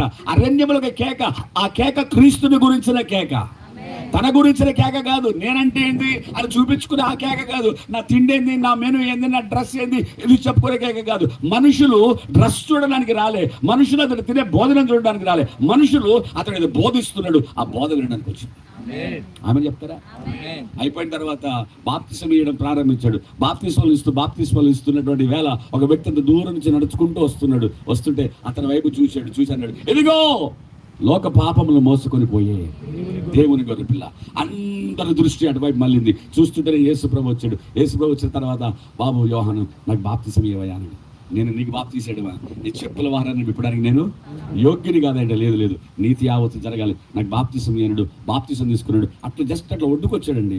ఒడ్డుకొచ్చిన పరలోకం చీల్చబడింది, తెరవబడింది. పరలోకం నుంచి పావురము వలె పరిశుద్ధాత్మ దేవుడు యేసు మీదకి దిగి వచ్చాడు. దేవునికి స్తోత్రం కలుగును. ఇక్కడ యోహాను శిష్యులందరూ చూస్తా ఉన్నారు.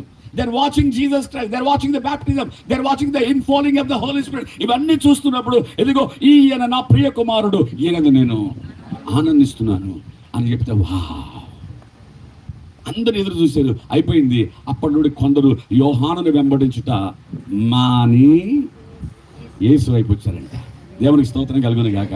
వచ్చారు, వెళ్ళిపోయారు. దాని తర్వాత మనడు మామూలు ప్రసంగికుడు కాదు. ఏదైనా పాపం చేస్తే, తప్పు దొరికితే చీల్చి చెండాడేస్తాడు. ఆఖరికి ఆ దేశం రాజున్నాడు. ఆ రాజు యొక్క పాపం గురించి మనడు ఏం చేశాడు? ఖండించేసరికి ఆమెకు కోపం వచ్చేసింది. ఆమె చూస్తుంది, సరి అయిన టైం వస్తుందని చూసింది. ఆఖరికి ఒక రోజు వచ్చింది. ఆ రోజు ఏంటిదంటే, తన బిడ్డ రాజు బర్త్డే రోజు డాన్స్ చేస్తూ ఉంది. రాజుగారు ఆ తన్మయుడు అయిపోయి, నీకు ఏం కావాలంటే అది ఇచ్చేస్తానంటే, తల్లి చాటున్న బిడ్డలా పరిగెత్తుకుంటూ పోయి, మమ్మీ నా డ్యాన్స్కి రాజుగారు ఫిదా అయిపోయాడు.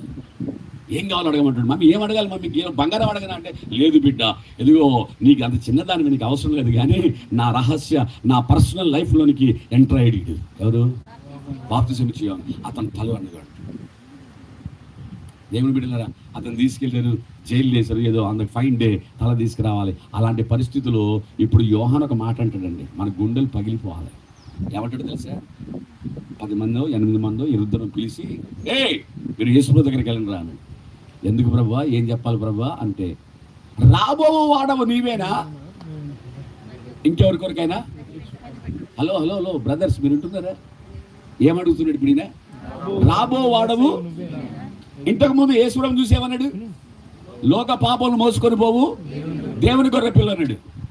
నీ చెప్పుల వారాన్ని విప్పడానికి యోగ్యుడు కాదన్నాడు. ఇదిగో నా వెనక వచ్చేవాడు నాకంటే శక్తిమంతుడు, నేను నీటిలో బాప్తిసం ఇస్తున్నాను కానీ ఆయన పరిశుద్ధాత్మతో అగ్నితో బాప్తిసం ఇస్తాడని యేసయ్య గురించి అన్ని మాటలు చెప్పి, ఆయనే యేసయ్య అని తండ్రి అయిన దేవుడు మాట్లాడుతుంటే కన్ఫర్మేషన్ తీసుకొని ఇప్పుడు ఏమంటున్నాడు తెలుసా? లాభో వాడవు. ఈ మాటలు నేను ఎందుకు చెప్తున్నాను తెలుసా? ఒక పాస్టర్ గారు దేవుడే లేడన్నాడు. హలో, ఒక పాస్టర్ గారు దేవుడు లేడు, దయ్యం లేదు, ఏమి లేదని చర్చిస్ పెట్టి ఇప్పుడు అన్నిలలో కలిసిపోయాడు. అలాంటి వాళ్ళు ఇంతమంది చూపిస్తున్నాను. They don't have a purpose, they don't have a call. శత్రువులు తరమయ్యే సౌలు అంటే శత్రువులు తరవడం మానేసి దావీదు వెంటబడుతున్నాడు. ఎందుకు వెంటబడుతున్నాడో తెలుసా? నా కుర్చీ కాలవుతుందేమో. దావీదు is least bothered about the throne. ఎందుకో తెలుసా? నేను హృదయంలోనికి తొంగి చూసే వ్యక్తిని. ఆల్రెడీ దేవుడు రాసి పెట్టేశాడు, ఏదో ఒక రోజు నన్ను సింహాసనం మీద కూర్చుండబెడతాడు. దాని గురించి నేను కక్కుర్తపడాల్సిన అవసరం లేదు, దాని గురించి నేను బాధపడాల్సిన అవసరం లేదు. నా పని నేను చేసుకుంటూ వెళ్ళిపోతాను. దేవుడు నన్ను సింహాసనం మీద కూర్చోబెడతాడు. దేవుడికి స్తోత్రం కలుగును గాక. హల్లెలూయా. ఈరోజు నేను అంటున్నాను, మన ప్రయాసాలు ఏవి కూడా లోక సంబంధమైన మన దగ్గర తీసుకురావు. మన క్రీస్తు కొరకు ప్రయాసపడుతుంటే, అందుకే అని అంటాడు, మొదట ఆయన నీతిని, ఆయన రాజ్యాన్ని వెతకండి, అప్పుడు సమస్తమును మీకు అనుగ్రహించబడతాయి. దేవునికి స్తోత్రం కలుగును గాక. చూడండి, ఈ సమయంలో దయచేసి అపోస్తుల కార్యాలలోకి రండి. అపోస్తుల కార్యాలు 6వ అధ్యాయం 1-3 వచనం చదువుదాం. ఆ దినములలో శిష్యుల సంఖ్య విస్తరిస్తూ ఉంది. అనుదిన పరిచర్యలో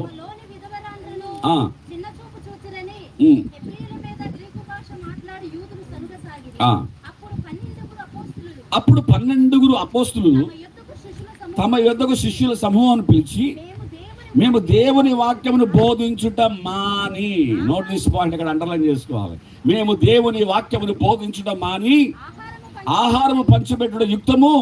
ఒకసారి దేవుని స్తోత్రం చెల్లిస్తారా? ఏమి మాని? వాక్యమును పంచిపెట్టుట మాని. అపోస్తులు శిష్యుల గుంపును పిలిచి అంటున్నారు, అబ్బాయి నాకు బుద్ధి వచ్చిందా, మాకు అప్పటికే మా మీద లేనిపోని అన్ని పుట్టుకొస్తున్నాయి, విధవరాలను చిన్న చూపు చూస్తున్నాను, ఎన్నో చేస్తుంది. ఎందుకో తెలుసా? మేము చేయాల్సిన పని చెయ్యట్లేదు. అది చక్కగా ఉంటుందండి. వాక్యమును పంచిపెట్టుట మాని, దేవుని వాక్యము పంచిపెట్టడం మానేసి మేము మీకు ఆహారం పంచిపెట్టాలా? That is not our duty. స్తోత్రం చెల్లించండి. దైవసేవుడు ఏం పంచిపెట్టాలి? దేవుని వాక్యం పంచిపెట్టాలి. దేవుని వాక్యం పంచిపెడుతున్నాడు. ఏం పంచిపెడుతున్నాడు తెలుసా? జీవం పంచిపెడుతున్నాడు. దేవుని వాక్యం పంచిపెడుతున్నాడు, ఆదరణ పంచిపెడుతున్నాడు, నెమ్మది పంచిపెడుతున్నాడు, సమాధానం పంచిపెడుతున్నాడు, దేవుని కృపను పంచిపెడుతున్నాడు. ఎందుకంటే ఆయన మాటలు ఆత్మయును జీవమునై ఉన్నాయి. ఈరోజు ఒక ఆయన నిలబడితే ఆయనకు ఆంధ్రాలో న్యూస్ రీడర్ అని పేరు పెట్టారు. పెద్ద సంఘం, ఆయనకి ఏం పేరు? News reader. ఎందుకంటే నిలబడితే ప్రసంగం తక్కువ. ఆడ క్రికెట్ ఆడాడు, ఆడొక రేపు జరిగింది, ఈడొక ఇది జరిగింది, అది జరిగింది. అరే నాయన, నేను నమ్మి 10,000 మంది గుంపు వస్తే నువ్వు చెప్పేది ఏంటిది? న్యూస్ రీడరా? వేటు SMS పోతే వస్తుంది, అది ఈటీవీలో వస్తుంది, ఏ టీవీలోనే వస్తుంది. సేవకుడుగా నువ్వు నిలబడితే ఏం పంచిపెట్టాలి తల్లి?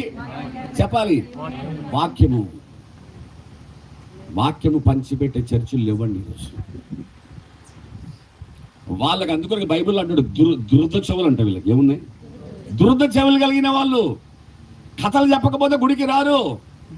వాక్యం చెప్తే మా పాస్టర్ ఎప్పుడు వాక్యం అంటాడు. ఆ వాక్యంలో వాళ్ళ ఈశంప వాస్తుంది. పాస్టర్ గారు మమ్మల్ని టార్గెట్ చేశాడు, ఇంకో చర్చికి పోదామరా.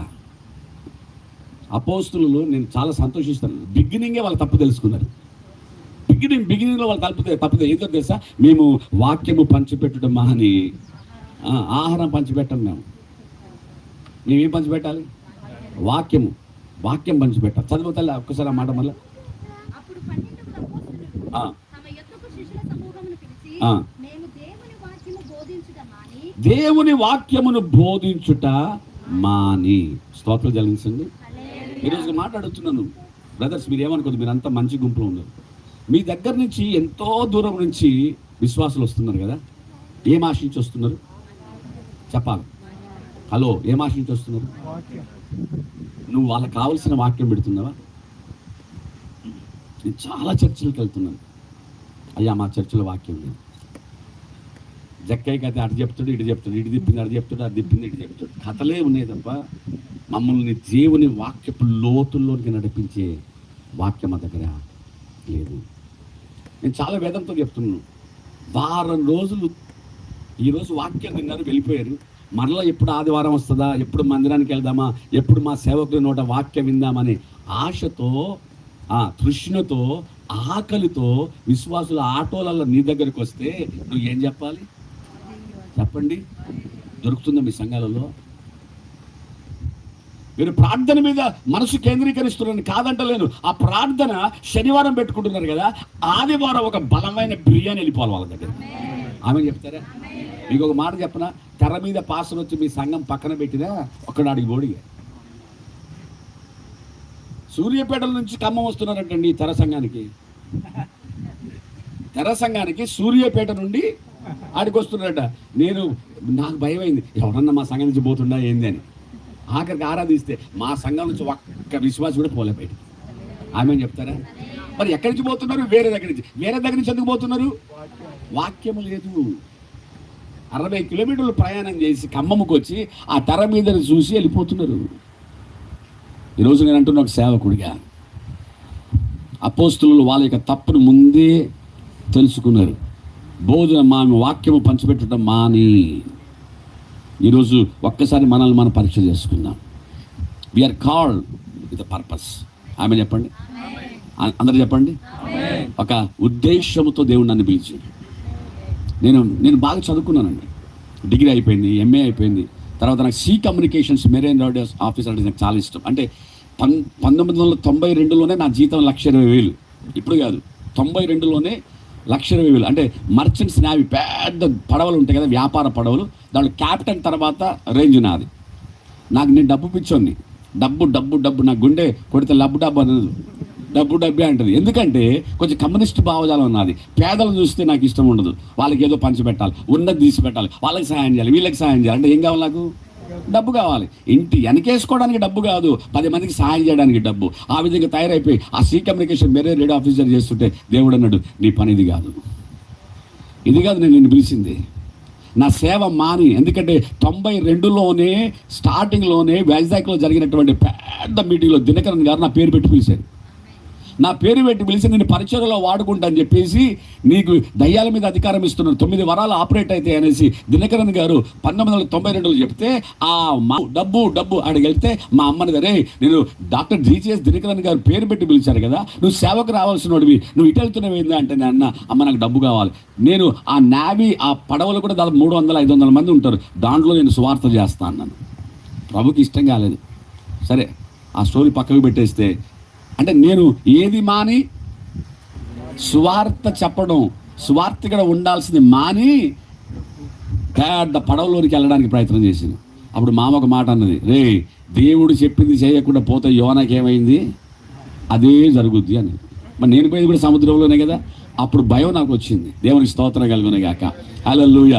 దానిని మాని సేవకు వచ్చాను. 92 నుంచి 97 వరకు దహించొకని థామస్ గారు ఖమ్మంలో ఉండేవాడు. ఖమ్మంలో ఉన్నటువంటి అతనికి నేను ప్రతి బుధవారం వచ్చేసి జాస్ సెట్ తీసుకొచ్చేసి పాటలు పాడుతూ ఆరాధన చేస్తున్నటువంటి వ్యక్తిగా నేను మానిపోయాను. అక్కడ నుండి ఆయన రాజమండ్రి వెళ్ళేంత వరకు నేను అతని వెన్నంటూ ఉన్నాను. వెళ్ళిపోయిన తర్వాత 92 నుంచి 97 వరకు సువార్తకుడికి తిరిగాను. 4 రాష్ట్రాలు తిరిగాను. మీరు నమ్ముతారో లేదో, బైబిల్ ఉన్న ప్రతి అద్భుతం మా పరిచయంలో మేము చూసాం.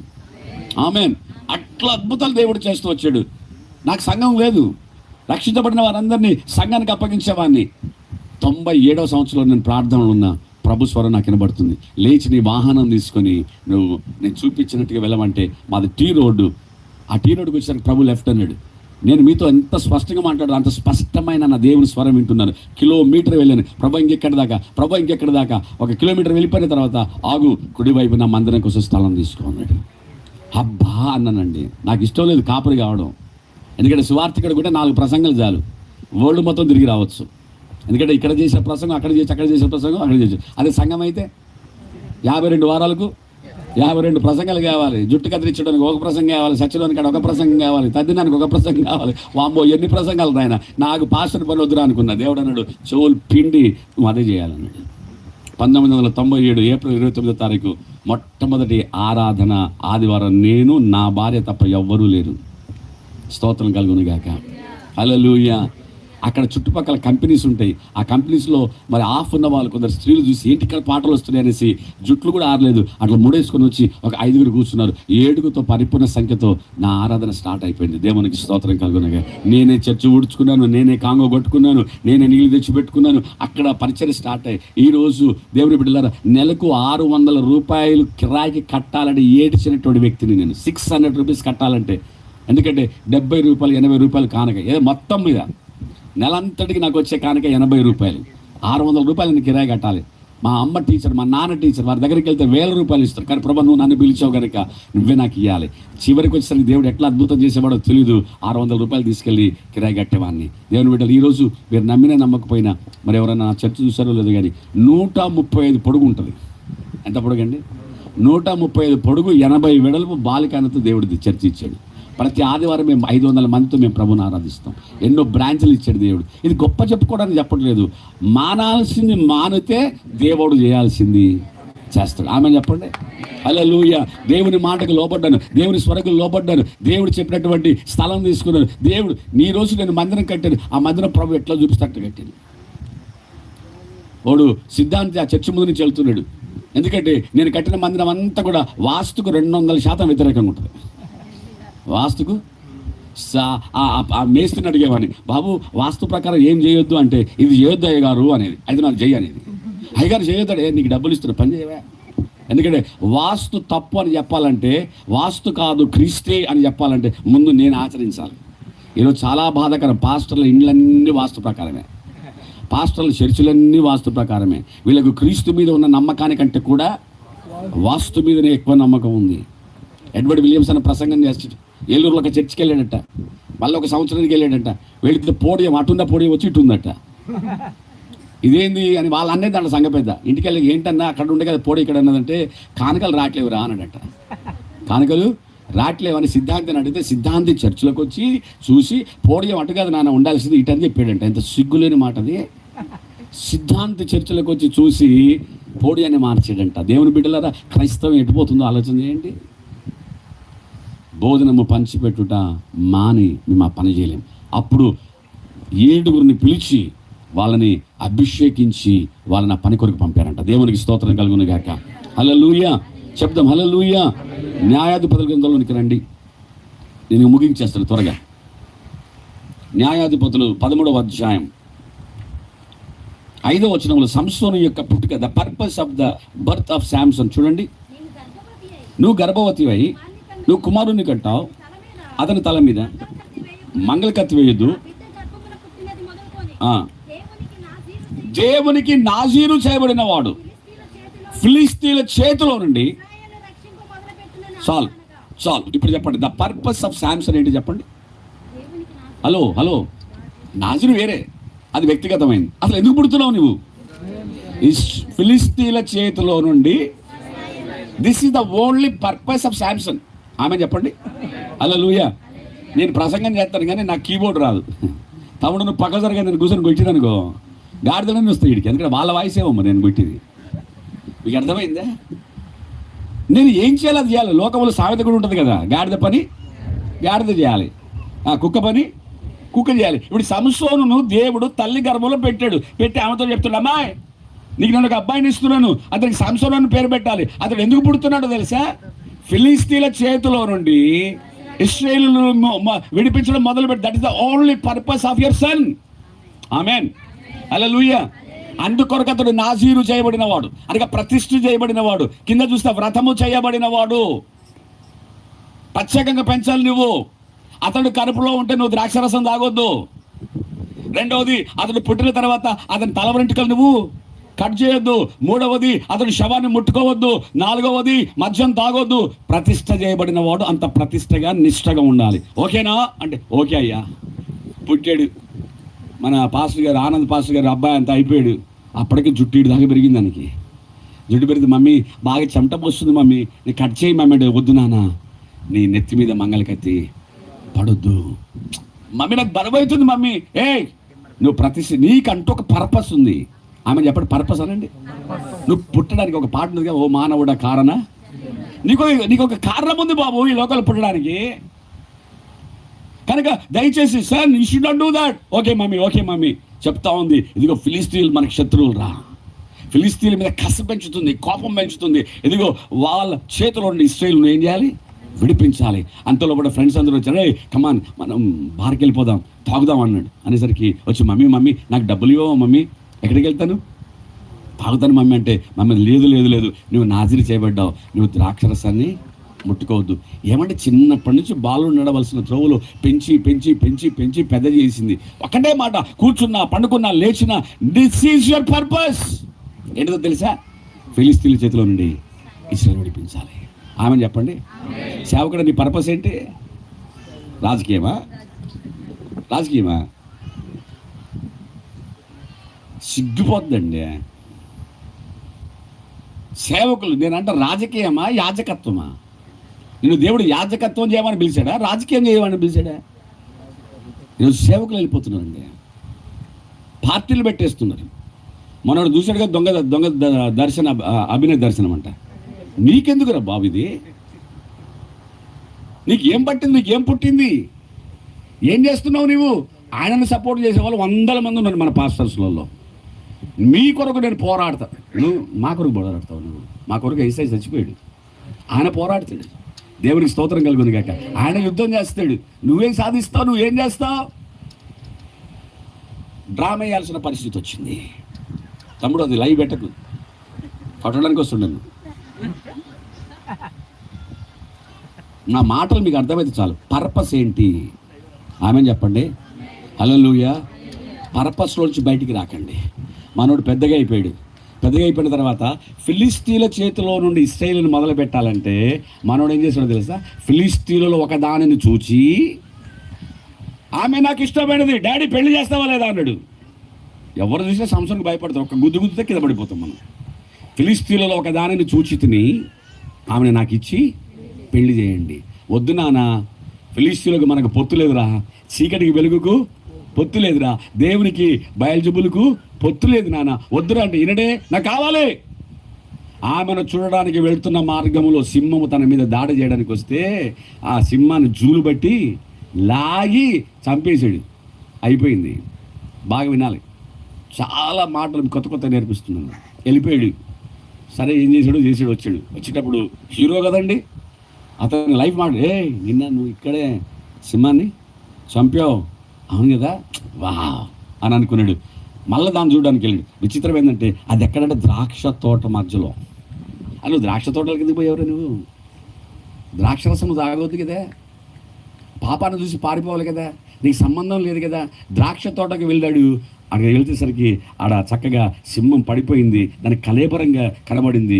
దాని లోపల తేనె తట్టు పెట్టేసింది.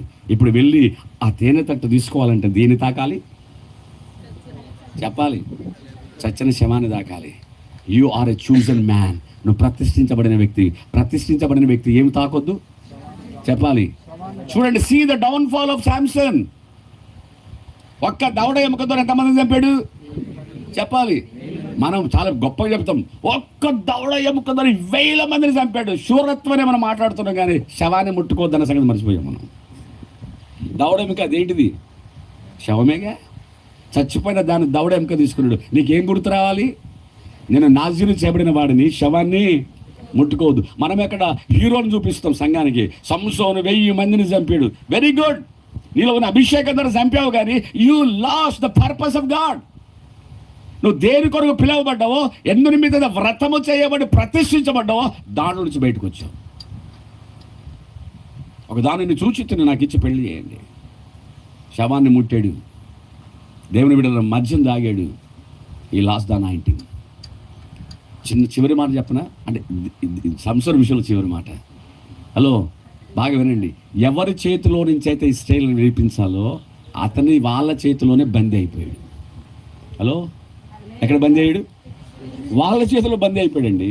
ఫిలిస్తీన్ల చేతిలో నుంచి ఇశ్రాయేలును విడిపించాల్సిన శాంసోను ఇప్పుడు ఎక్కడ బందీ అయ్యాడు? ఫిలిస్తీన్ల చేతిలో బందీ అయిపోయాడు. రహస్యం చెప్పేశాడు, నా అభిషేకం అంత ఎక్కడుంది? జుట్టులో ఉంది. చక్కగా నిద్రపుచ్చింది, పండుకోకూడని చోట పండుకున్నాడు, నిద్రపుచ్చేసింది, చక్కగా గుండు చేసేసింది. ఇదిగో ఫిలిస్తీన్లు వస్తున్నాడు సరికి కోపం ఫిలిస్తీన్లు అంటే యథావిధిగా విరచుంబుదని అనుకొని లేచాడు. కానీ యెహోవా ఆత్మ తన్ని ఎడబాసునన్న సంగతి తెలియదు. ఈ ఉదయకాలం ఒక మంచి మాట చెప్తున్నాను. When you go out of your purpose you will lose the 19. ఆమె తెలుగులో చెప్తాను. నీవు దేవుని ఉద్దేశం నుంచి బయటకు వచ్చినప్పుడు, ఏ ఉద్దేశాన్ని కొరకైతే దేవుడు నిన్ను అభిషేకం ఇచ్చాడో అభిషేకం నిన్ను వదిలిపోతుంది. ఆమె చెప్పండి. ఇప్పుడు దైవ సేవకునికి దేవుడు అభిషేకం ఇచ్చాడు. ఏం చేయమని? దైవ సేవ చేయమని. ఈయన దైవ సేవ చేయకుంటూ రాజకీయం చేసిండు అనుకోండి. ఇప్పుడు ఈయన ఇచ్చే అభిషేకం దేని కొరకు? సేవ కొరకు. ఇప్పుడు అభిషేకం ఉంటుందా పోతుందా? పోతుందండి. యథావిధిగా విరజిమ్ముదాం అనుకున్నాను. ఎందుకు విరజిమ్ముదాం అనుకున్నావు? ఫిలిస్తీన్ల చేతిలో ఇశ్రాయేలుని విడిపించాలి. అరే ఫిలిస్తీన్లు వస్తున్నారు కనుక I want to get up అనుకున్నాడు. నువ్వు గెటప్ కాదు, యూఆర్ డౌన్ ఫాల్. పడిపోయాడు. తీసుకెళ్ళారు, జుట్టంతా లాగేశారు. జుట్టు లాగారు కానీ అక్కడ నేను బైబిల్ స్టడీ చేస్తుంటే పరిశుద్ధాత్మ దేవుడు నాతో అంటున్నాడు, అరే బాబు జుట్టు లాగారు కానీ కళ్ళెందుకు గుడికి పీకారా అన్నాడు దేవుడు నన్ను. అతను 2 కళ్ళను ఏం చేశారట? చెప్పాలి ఏం చేశారు? తప్పు. ఇప్పుడు తనకున్న అభిషేకం ఎక్కడ? జుట్టులో. జుట్టు తీసేశారు. ఓకే, మళ్ళీ కొంచెం పెరుగుతుంటే మళ్ళీ ఏం చేయొచ్చు? మళ్ళీ కట్ చేయొచ్చు. కానీ దేవుని ఉగ్రత, దేవుని శాపం ఎక్కడికి వచ్చిందో తెలుసా? తన 2 నేత్రాల మీదకి వచ్చింది. ఎందుకు వచ్చిందో తెలుసా? నేను ఫిలిస్తీన్లలో ఒక దానిని చూచితిని. దేవుని శిక్ష, దేవుని కోపం దాని మీదకి వచ్చింది. ఒక డాక్టర్గా నన్ను పిలిచారు సూర్యాపేటలో. పిలిచి ఫోన్ ఆన్ చేసి, ఈ పాస్టర్ గారు మీకు తెలుసా అన్నాడు. నాకు బాగా తెలుసు అన్నాడు. ఎవరికి చెప్పొద్దు కానీ కొద్ది రోజులు చచ్చిపోతాడు అన్నాడు. ఆ డాక్టర్ అన్న ఎందుకన్నా అన్న, ఆయనకి ఎయిడ్స్ ఉంది అన్నాడు. ఏముంది? హలో, ఎయిడ్స్ ఎవరికి వస్తుంది? పాస్టర్ గారికా? సిగ్గుండొద్దా? ఎక్కడ పడితే అక్కడ పోయి పాపం చేస్తావా? పాపం అండించుకొని వచ్చాడు, డాక్టర్ దగ్గరికి వెళ్ళిపోయాడు. అభిషేకం పోవడం తర్వాత సంగతి. భయంకరమైన పాపం వచ్చింది, రోగం వచ్చింది. ఈరోజు నేను ఒక హెచ్చరికగానే తీసుకోండి. If you lose the purpose you will lose the anointing. అదొక స్టేట్మెంట్గా రాసుకోండి, నా పేరేం పెట్టుకోవద్దు. You have a purpose and God gives the anointing for that purpose. దేవుడు నిన్ను ఒక పని కొరకు పిలిచాడా, ఆ పని కొరకు నా దేవుడు నిన్ను అభిషేకిస్తాడు. ఆ పని కాదని బయటకు వచ్చావా, దేవుడు అంటే నీకెందుకు అభిషేకం? తీసేసుకుంటున్నాను నేను. స్నేహితుడా, you are called for a purpose. దేవునికి స్తోత్రం కలుగును గాక. హల్లెలూయా. తర్వాత మీరు చూడండి దయచేసి మత్తయి సువార్త 26వ అధ్యాయం. మనం మీకు రెఫరెన్స్లు చెప్తాను, తర్వాత మీరు ఇంటికి వెళ్ళి చూడండి. 36 నుంచి 40 చూస్తే దేవుడు యేసుప్రభు అంటాడు, మీరు వచ్చి నాతో కలిసి ప్రార్థన చేయండి అంటాడు. ఈ ప్రార్థన చేయడానికి వెళ్ళిన తర్వాత వాళ్ళందరికీ ఏమొస్తుందో తెలుసా?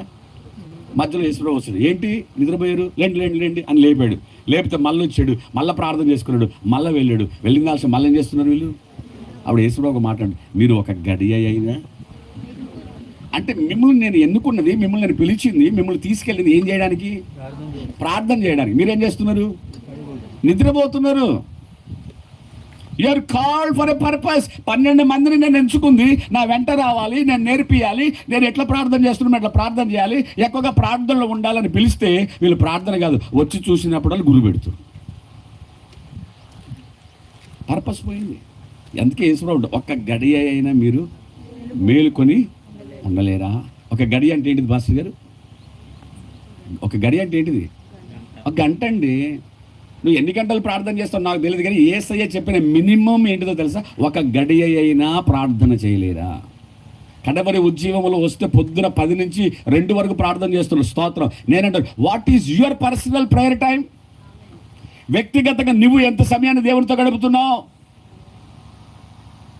If you lose the purpose you will lose the 19. చూడండి, ఇంకొక మాట చూపిస్తాను, నాకు చాలా బాధ. యోహాను సువార్త 21వ అధ్యాయం చూడండి. యోహాను సువార్త 21:3 సీమోను పేతురు ఆ, నేను చేపలు పట్టబోదు నేను చేపలు పట్టబోచున్నాను. అనగా ఆ, వారు మేమును నీతో కూడా వచ్చుదమని మేము కూడా మీతో వస్తామంట. వారు వెళ్ళి ధ్వని ఎత్తిరి. చాలమ్మా, పాయింట్ చాలు మనకు.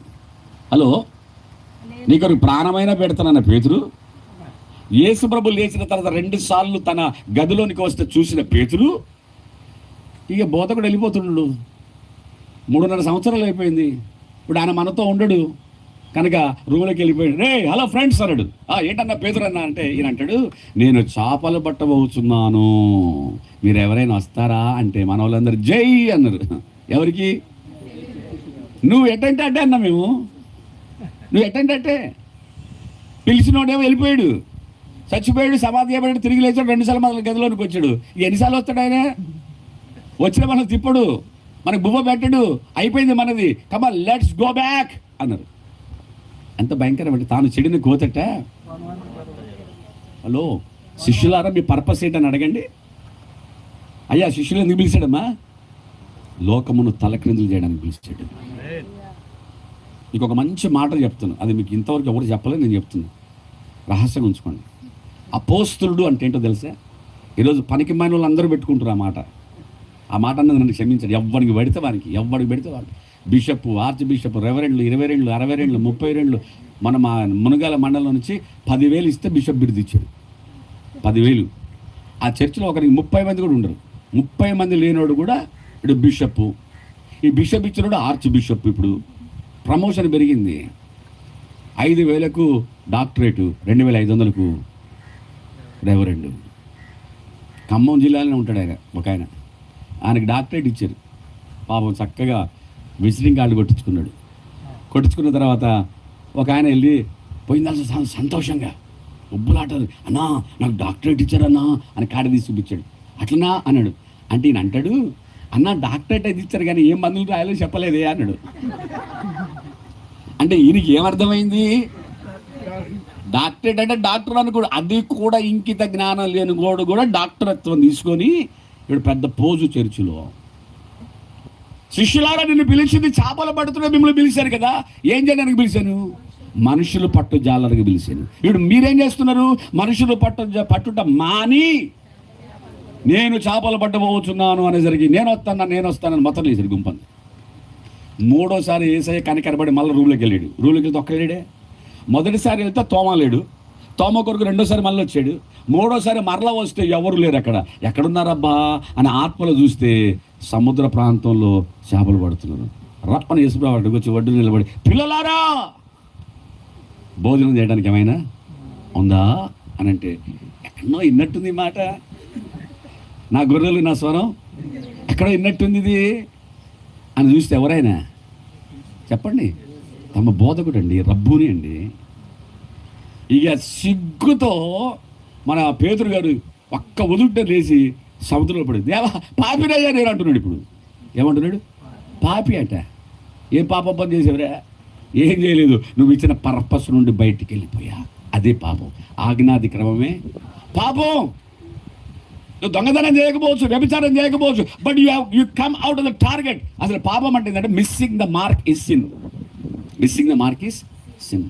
పిలవబడిన దాన్ని చేయకుండా ఉండడమే పాపము. ఆజ్ఞను అతిక్రమించడమే పాపము. వద్దన్నది చేయడమే. మనుషులు పట్టుదలగా నిన్ను చేస్తే మళ్ళీ ఏమయ్యావు? మళ్ళీ చేపలు పట్టడానికి పోతున్నావేంటి? ఒకసారి ఆలోచన చేయి. ఈరోజు మనం ఏం చేస్తూ ఉన్నాం? ఒక ఆర్ఎంపీ డాక్టర్ పని చేస్తాడు, సేవ చేస్తాడు. ఆర్ఎంపీ డాక్టర్ పని చేస్తాడు. ఒకటి సేవ చేస్తాడు, రియల్ ఎస్టేట్ చేస్తాడు. ఒకటి సేవ చేస్తాడు, రాజకీయం చేస్తాడు. అది దేనికి పిలిచాడబ్బా? సేవ చేయడానికి కదా. ఒకరోజు దేవుడు నిన్ను సేవకులకు లెక్క అడుగుతాడు. స్తోత్రం చెల్లించండి.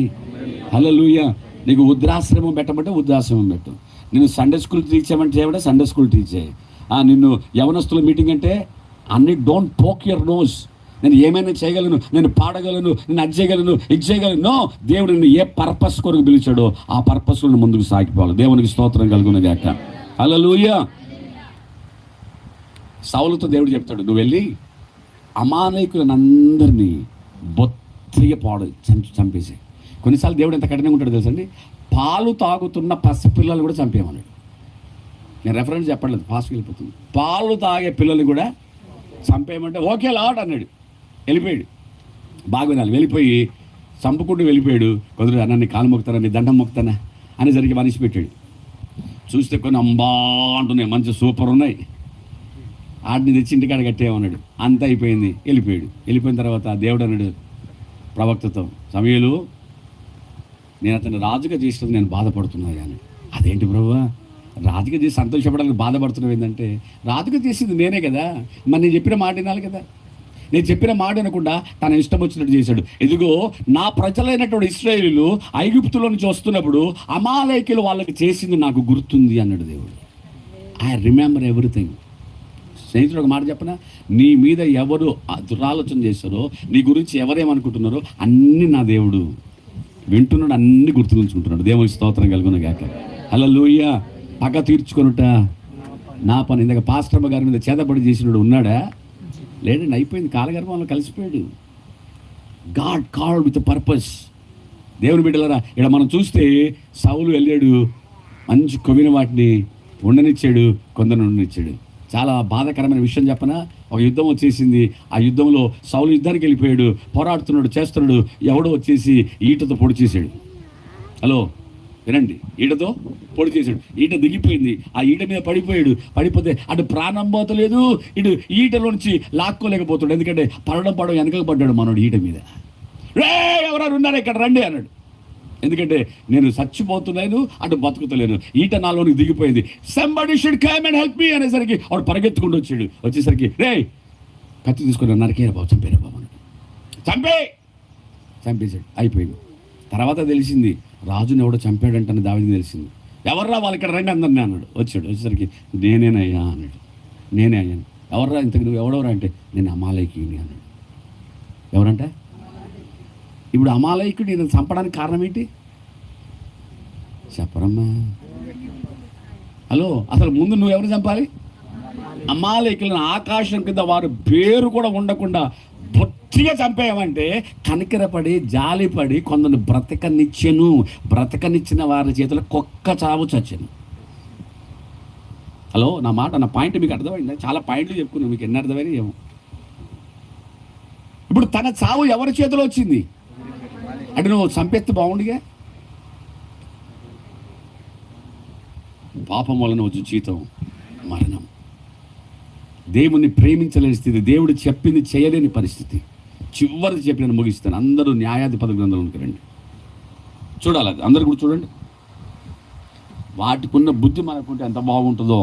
న్యాయాధిపతులు 9వ అధ్యాయం 9వ వచనం చదువు తల్లి. న్యాయాధిపతులు 9, మమ్మును ఏలుమని ఒలీవ చెట్టు అడగగా, ఒలీవ చెట్టు దేవునిని మానవులను దేని వలన నరులను సన్మానించుదురో ఆ నా తైలము నీయక మాని అనండి. ఆమె చెప్పండి.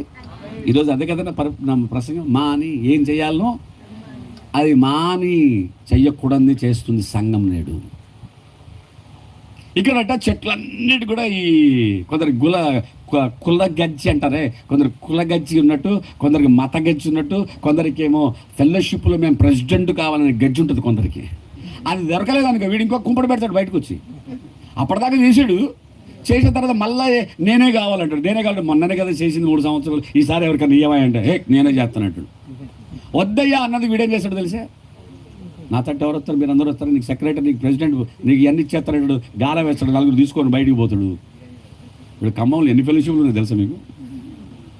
సూర్యాపేటలో 3 ఫెలోషిప్లు అయినాయి. ఎందుకు? చేసేది చేయడం మాని. You are not born for to be a president, you are not born to be a secretary, you are born to be a servant of God. Amen. ఇచ్చాడు కనుక చేయి, నేను వద్దంటలేను. మనకి ఫెలోషిప్ కావాలి, కానీ దాని కొరకే బ్రతకొద్దు. అందుకు దేవుడిని పిలవలేదు. నీ అవసరం ఉంటే దేవుడు ఖచ్చితంగా అధికారములు దేవుని వలన కలుగుతున్నవి. నిన్ను పిలిచి తీసుకెళ్ళి దేవుడు ఆ పోస్ట్ ఇస్తాడు. ఉన్నంతసేపు న్యాయం చేయి, దేవునికి స్తోత్రం కలుగునవి. సేవల కొరకు పోరాడు, సేవకుల కొరకు ఏదైనా మంచి పని చేయి, కానీ దాని కొరకు నీ సేవను పక్కకు విడిచిపెట్టద్దు. సూర్యాపేటలో ఎలక్షన్స్ వస్తే 3 పాస్టర్లు బీజేపీ దగ్గరికి వెళ్ళారు. సంకినేని వెంకటేశ్వరరావు అని ఆయన దగ్గరికి వెళ్ళి నిలబడితే అసలు మామూలుగా ఆయన క్రైస్తవులని శర్రెత్తుద్ది. ఈ శరీరం దగ్గరికి వెళ్ళారు. ఎప్పుడు వెళ్ళారు తెలుసా? ఆదివారం వెళ్ళారండి. ఆదివారం 10ంటికి వెళితే మీరు నమ్మినా నమ్మకపోయినా ఆయన ఏమన్నాడు తెలుసా?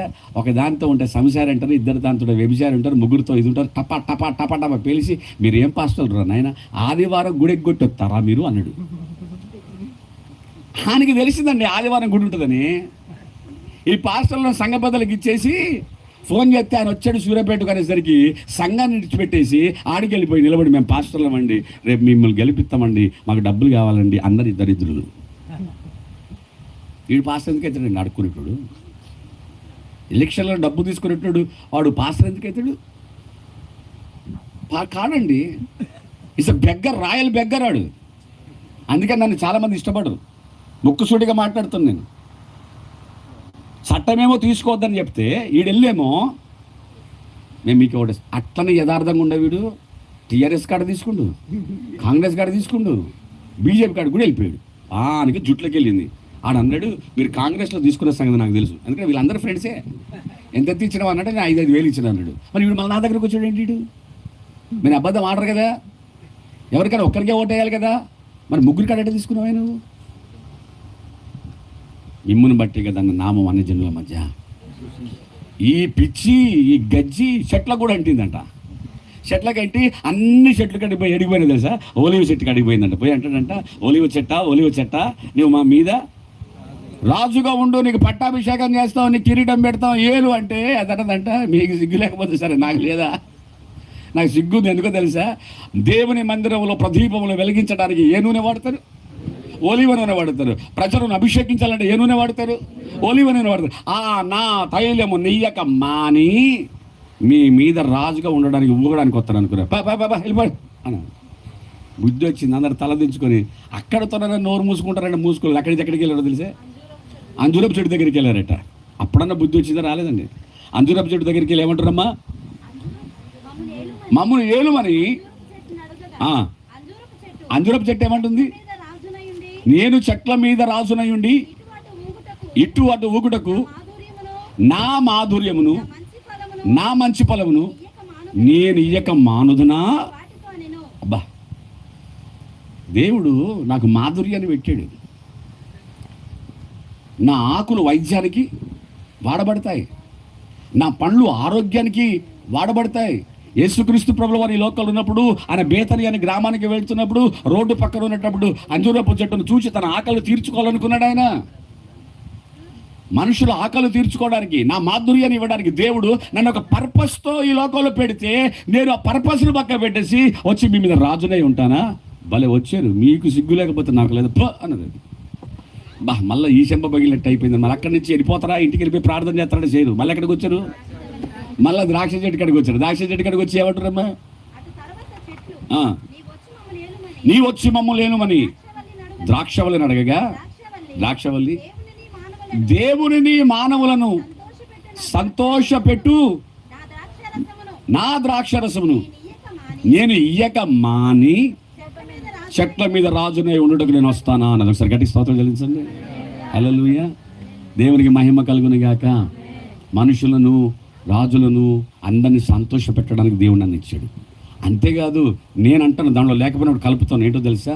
రాబోయే దినాలలో దేవుని కుమారుడైన యేసు రాబోతున్నాడు.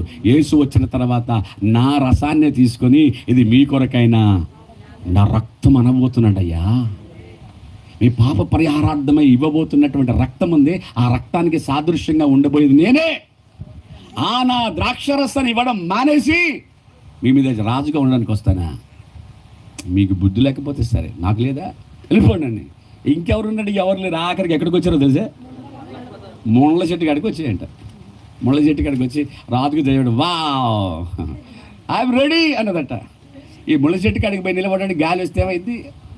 నీకే గుచ్చుకుంటుంది. హలో, అంతేనా? ముళ్ళ చెట్టుకి దిగిపోండి, నిలబడితే ఏమవుతుంది?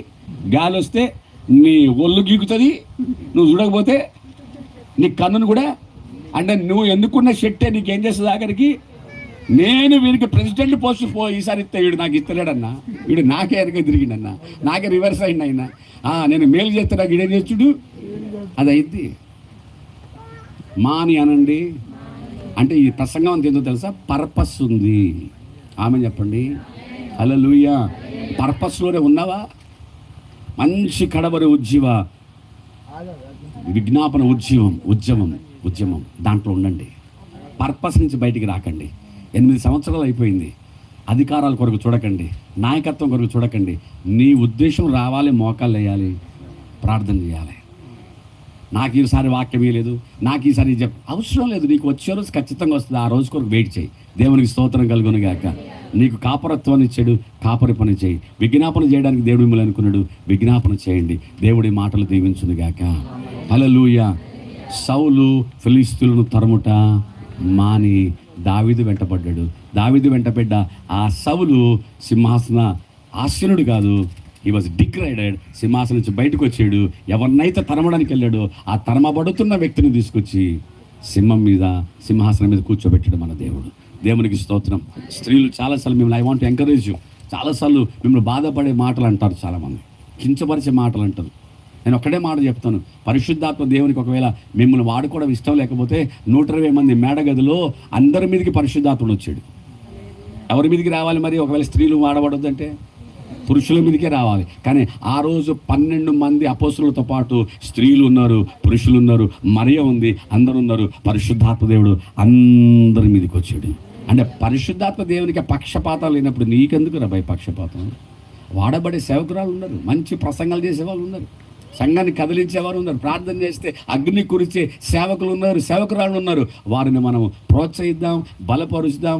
సంఘము విస్తరించాలి. యేసు రాకడ కొరకు ప్రజలను మనం పట్టుకోవాలి. దేవుడి మాటలు దీవించును గాక. అందరి కళ్ళు మూసుకుందాం, ప్రార్థన చేసుకుందాం. అందరి కళ్ళు మూసుకుందాం. Thank you Holy Spirit. Thank you Lord. Thank you lord.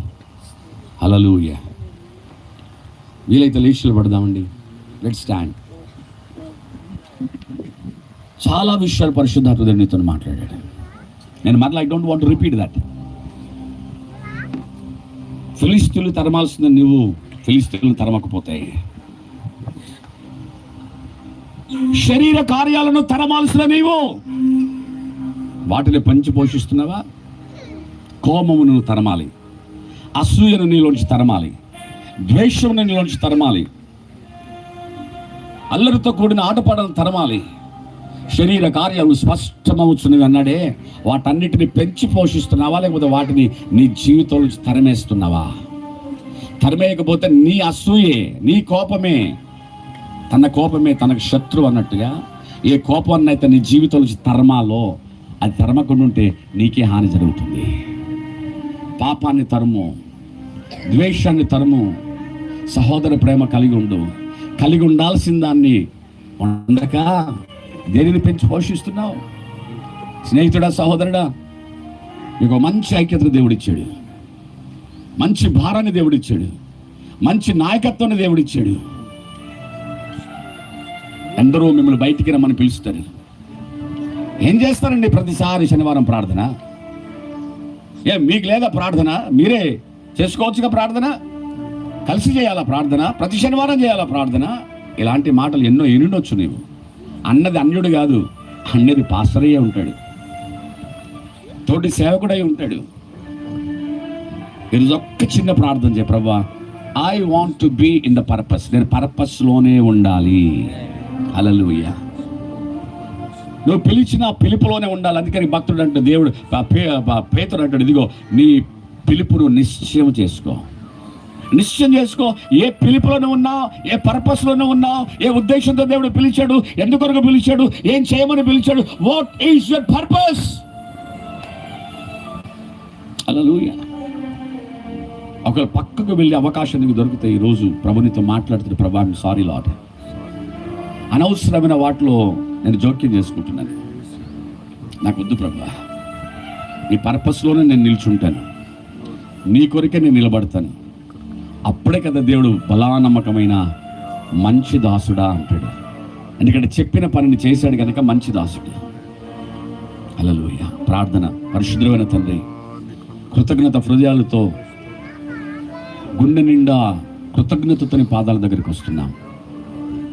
కడవరి ఉజ్జీవ విజ్ఞాపన ఈ యొక్క గుంపును బట్టి నీ కృతజ్ఞతాస్తుతులు స్తోత్రం చెల్లిస్తున్నాం. ప్రారంభించిన తొలి దినాలలో ఇంతమంది లేకపోవచ్చు, కొద్ది మందిగా ప్రారంభించబడిన ఈ గుంపును మీరు దీవిస్తూ ఈరోజు బలమైన సాక్ష్యములు చెప్పు రీతిగా ఈ గుంపును మీరు వాడుకుంటున్న స్తోత్రాలు చెల్లిస్తున్నాం. 8 సంవత్సరాలు చూస్తుండగానే గడిచిపోవడానికి ఈరోజు 9వ సంవత్సరంలోకి వారు అడుగు పెట్టడానికి మీరు చూపిన ఈ అపారమైన ప్రేమకై కృపకై స్తోత్రాలు స్వామి.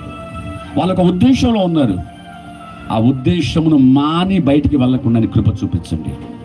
ఆ ఉద్దేశంలోకి ఇంకా అనేకులు నడిపించండి, కానీ ఉన్న వీరు ఆ ఉద్దేశాన్ని మాని బయటికి వెళ్ళకుండానట్లుగా నీ కృప కొరకు నేను ప్రార్థిస్తున్నాను. సేవకులుగా మేము సిద్ధపడి మీరు మాకు అప్పగించిన సంఘాన్ని సిద్ధపరచాలని మీరు మా ఎడల కలిగిన ఉద్దేశం. మేము ప్రతి మనిషిని, మాకు అప్పగించబడిన ప్రతి మనిషిని క్రీస్తులను సంపూర్ణంగా చేసి మీ ఎదుట నిలబెట్టాలి. అది మా ఎడల మీకున్న ఉద్దేశం. చచ్చిపోయే ఆ క్షణం వరకు నీ కొరకు పరిశుద్ధంగా ఉండాలి, అది నీ ఉద్దేశం. అటు కృప మాకందరికీ దయచేయమని వేదిక మీద ఉన్న పెద్దలందరినీ దీవించండి. ఈ నాయకత్వాన్ని మీరు దీవించండి. ఇంకా అనేక సంవత్సరాలు ఈ విధంగా నీ రాకడ ఆలస్యమైతే చేసుకోవడానికి కృప చూపించండి. మేము ఎక్కడైతే నిలబడ్డామో ఈ మందిరము యేసునామములో స్లాబ్ వేయబడును గాక, యేసునామములో స్లాబ్ వేయబడును గాక. నీ చిత్తమైతే ఈ స్లాబ్ వేయబడిన తర్వాత మరలా దీంట్లోనే నాయన ఆ యొక్క లార్డ్ ఆ యొక్క ప్రతిష్ట దీనిలోనే జరుగును గాక, ఈ గుంపుతో జరుగును గాక, కృప కలుగును గాక. మా అవసరాలన్నీ ఎరిగిన దేవుడు అయ్యా, క్రీస్తు యొక్క మహిమలోంచి తీర్చుమని మహిమ ఘనత ప్రభావం మీకే ఆపాదించుకుంటూ యేసయ్య నామములో స్తుతించి ప్రార్థించుచున్నాం పరమ తండ్రి. Amen. Praise the Lord. Hallelujah. అలాగనే ఉందాం, అలానే కళ్ళు మూసుకొని ఉందాం. వాక్య ఫలింపు కొరకై మనకు చిన్న ప్రార్థన చేసుకొని ముందుకు సాగుదాం. దైవజనులు జానక్సయ్య గారు ముందుకు వచ్చి వాక్య ఫలింపు కొరకై చిన్న ప్రార్థన చేస్తారు. అందరూ కళ్ళు మూసుకొని ప్రార్థనలో ఏకీభవించుదాం.